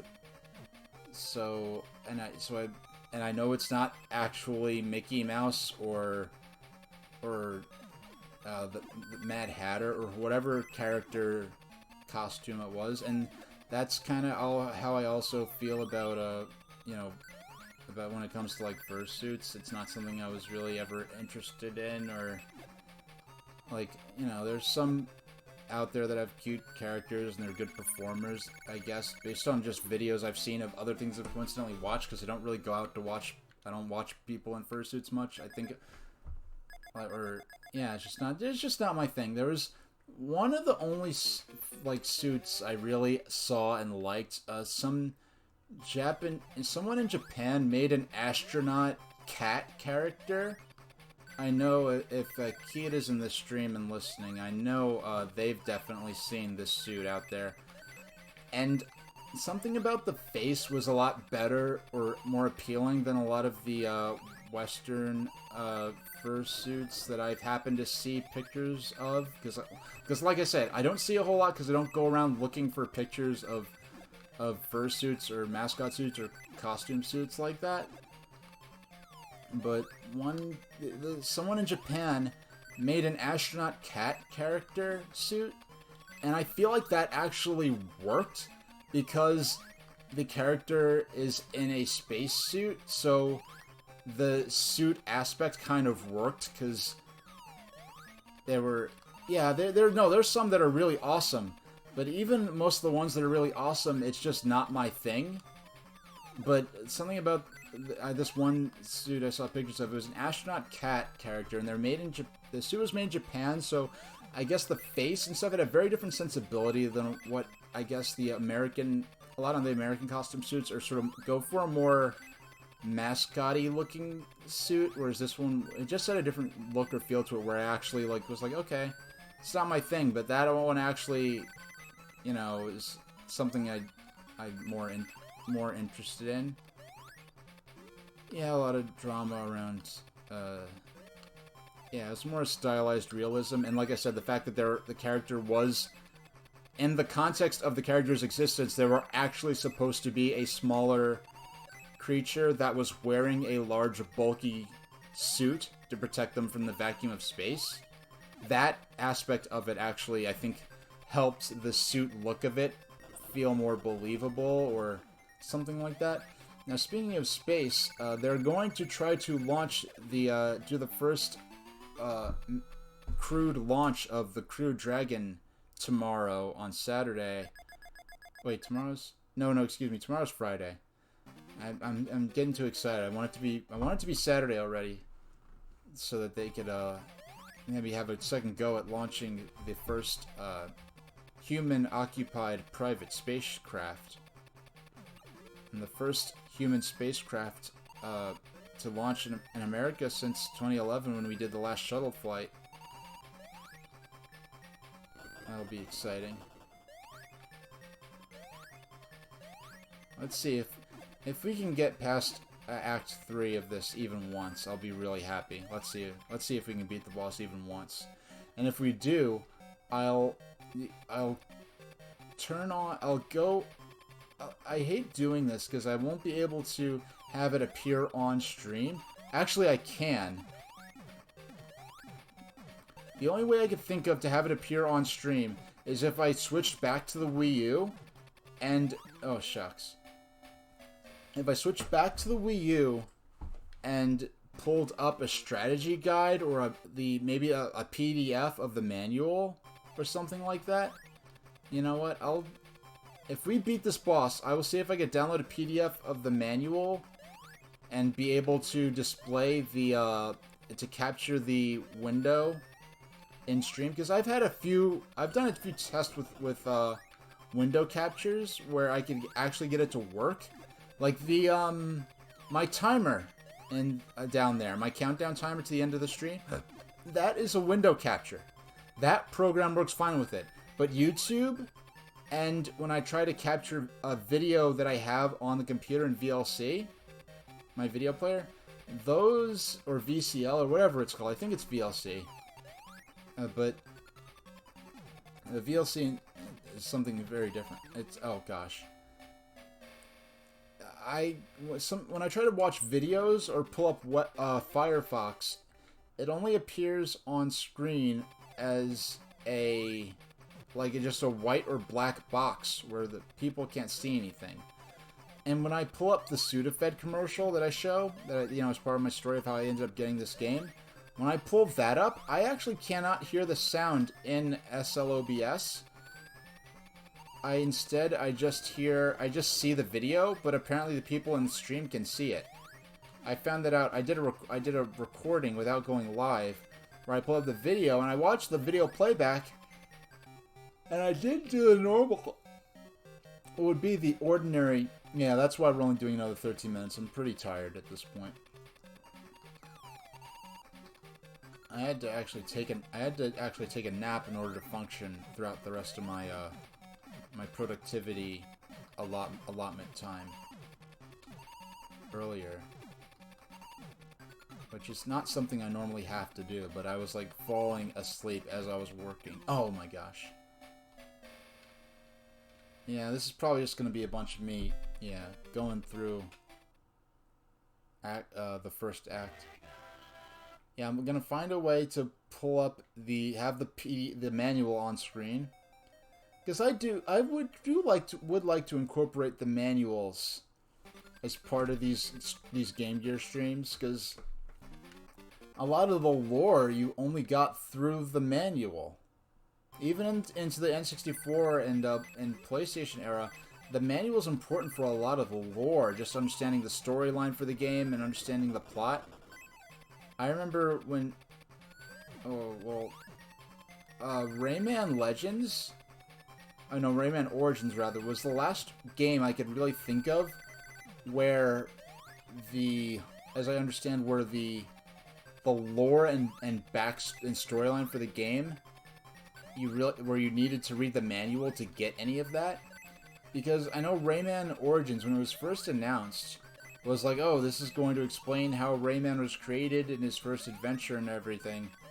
But then when you actually play the game, and I only played the demo of Rayman Origins, so I don't know this, but as far as based on reviews, I've watched of Rayman Origins, when you actually play that game, basically all references, any references to the creation of Rayman or anything like that, it was like created by fairies or something, that the trailer seems to imply that the game is going to be about that.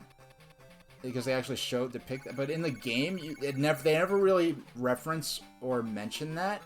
And the only reference to that element of the game is you have to read the manual to actually get that part of it. You know, I really wish they'd... I mean, I don't dislike... I never actually played them.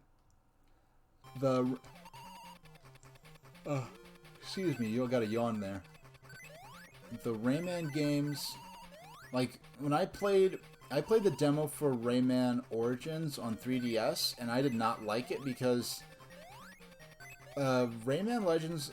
I don't know if this is like this on the home consoles, but you basically had to play by using the shoulder buttons, what made Rayman run left and right.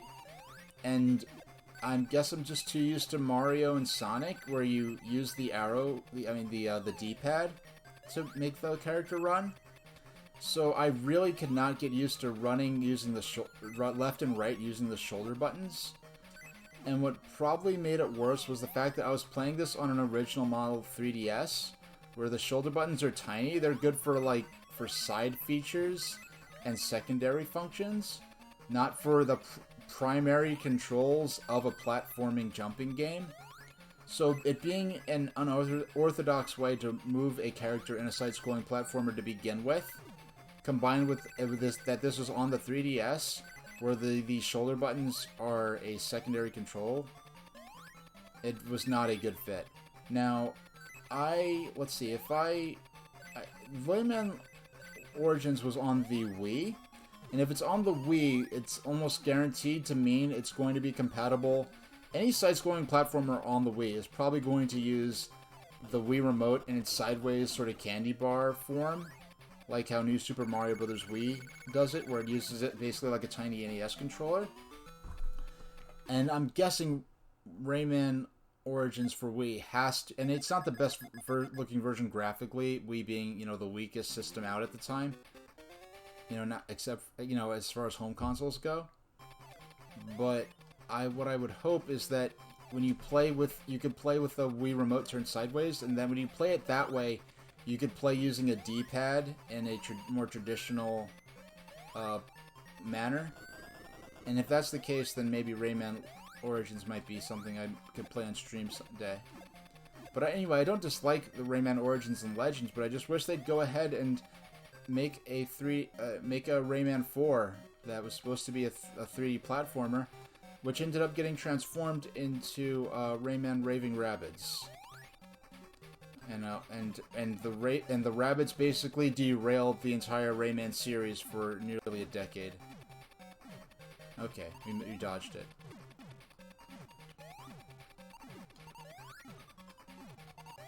Oh. If I can get past this once, I'll be happy.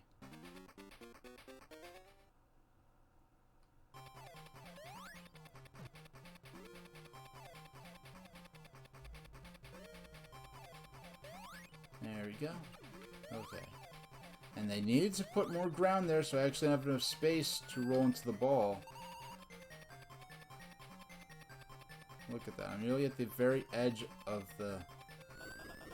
That's what I'm going to do for now. I'm just going to just tiptoe to the edge. And just roll. You know what I forgot?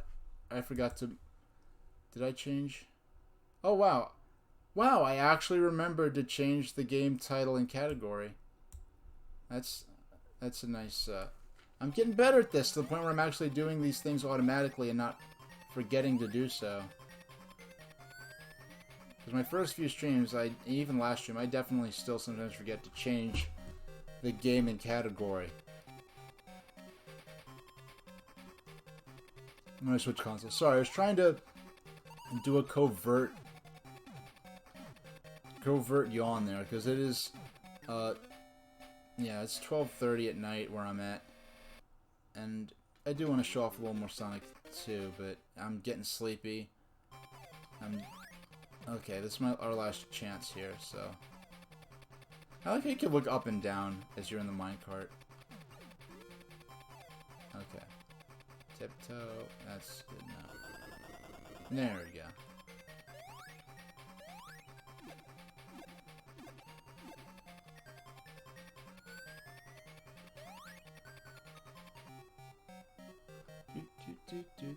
I'm glad this cool sounding music. I just remember all the gameplay sessions where I just got this far and the game just ended here. This was the end of the game growing up for me as far as I'm concerned.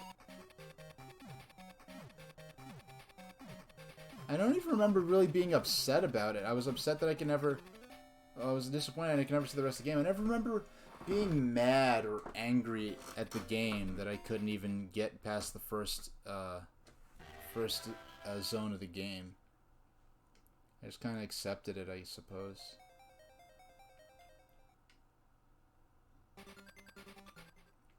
You know, I was listening to I finally went back and really watched a lot of my first stream, and I was comparing the early part of the stream where I had all these I had some kind of filter, some processing program that was running through a virtual audio cable for my microphone, which is a Blue Snowball Ice, I believe is what it's called. And I remember the first stream, about 20 minutes into it, I was having the microphone started cutting in and out, and I was having all these problems. And I think it was actually Pete who was like, when I told him about the programs, he was like, just cut all those programs out, get rid of the virtual audio cable and all that processing, just stick with the mic, like, you know, the raw microphone feed, which I fortunately still actually had in my layouts on all my different scenes. I just turned them off and used the virtual audio cable as my mic input so that it was run through the program.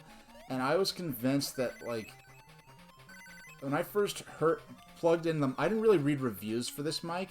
I just got it because it was a cheap microphone for beginning streamers that I saw being recommended, so I just went ahead and got it. Then when I actually plugged it in and listened to it, I was like, oh my god, this microphone sounds terrible, what am I gonna do? So then I looked up on YouTube, it's like, oh, don't use the Blue Ice Snowball until you've done this one trick to make it sound great. And it was this guy, and it was good. I mean, he, you know, he was trying to help as much as he could, but he showed you how to do this processing so that the mic sounded theoretically better.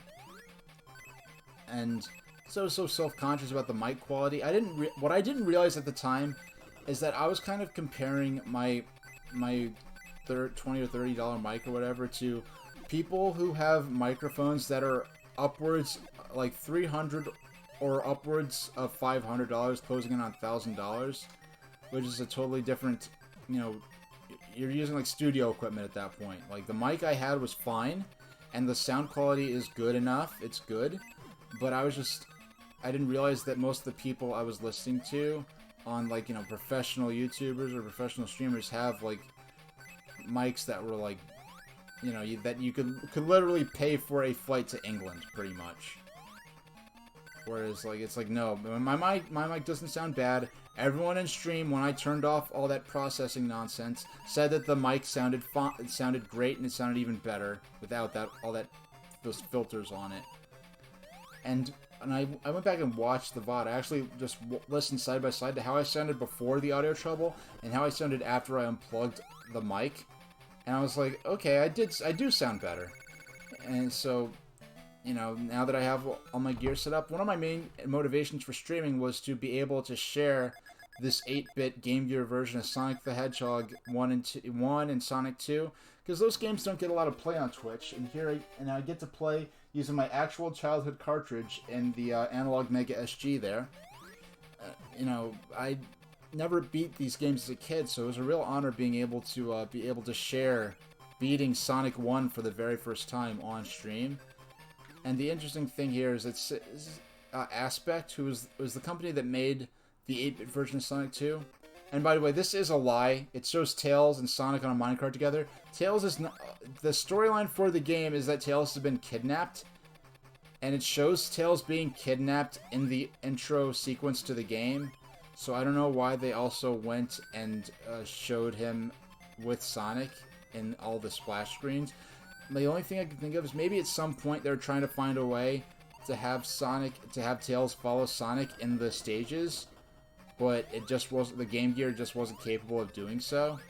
It was just too much work for the primitive hardware. So they ended up cutting him out of the game after they already made all these graphics. And let's see if... Okay, we've got barely a minute and a half. Let's see if we can actually beat this first boss. And mind you, you don't actually fight the boss. What this is an endurance match against the... Oh my goodness. Ugh. Yeah, let's see if we could beat... Because I never even beat this boss as a kid. I did not get past this part of Sonic 2, the boss stage of Underground Zone. I never actually beat that until I was doing it on stream. Because as a kid, a boss where you don't even attack him was a hard concept, and they made the Master System version where it's designed to display on a TV first, but on the Game Gear they had to readapt a lot of the stages and hazards. Or in some cases, they did not adapt the stages and hazards, and it just made the game harder to play for no reason. When on the TV, it really should have been a lot easier. Oh, excuse me. It is closing in on 1 o'clock Eastern Standard Time. So, you know, we'll play through the. Whoa! Wow! What was that? What was that? If we beat this, that would be a huge pain in the butt because you cannot... There are no save states with the Omega SG. Oh, wow. Yeah, go figure. Yeah, go figure we'd beat the last boss right as we have to end the game. Alright, that's it. We're going to go ahead and free the animals from Robotnik's machine here. And we're going to call a stream there tonight. Now, thanks everyone who joined me. Let's find someone cool to raid. Let's see who's on. Let's see who's on right now. None of the channels I follow are streaming right now. Are they?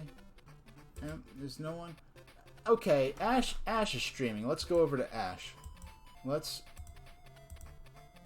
go. I'm gonna send you over to Ash Said Hi. She is a wonderful friend of mine and a great retro streamer. She does a lot of Nintendo stuff, but she also does Sega stuff. She grew up with Master System, so me and her both grew up with 8-bit Sega, which is, you know, not many American gamers had the Master System. Right. Okay, so I'll see you guys next week. My weekdays will probably be Tuesday and Thursday at 4. I don't know what the weekend stream's gonna be at. I'll probably stream again on Saturday next week, even though I said it. I want to have my Sundays free so I could, you know, hang out with friends on Sunday. So, okay. I'll see you guys later, and enjoy Ash's stream. See you next time. Okay. Oh, wait. No, I hit it. Now there's a countdown to when I could launch it. Okay. Here we go.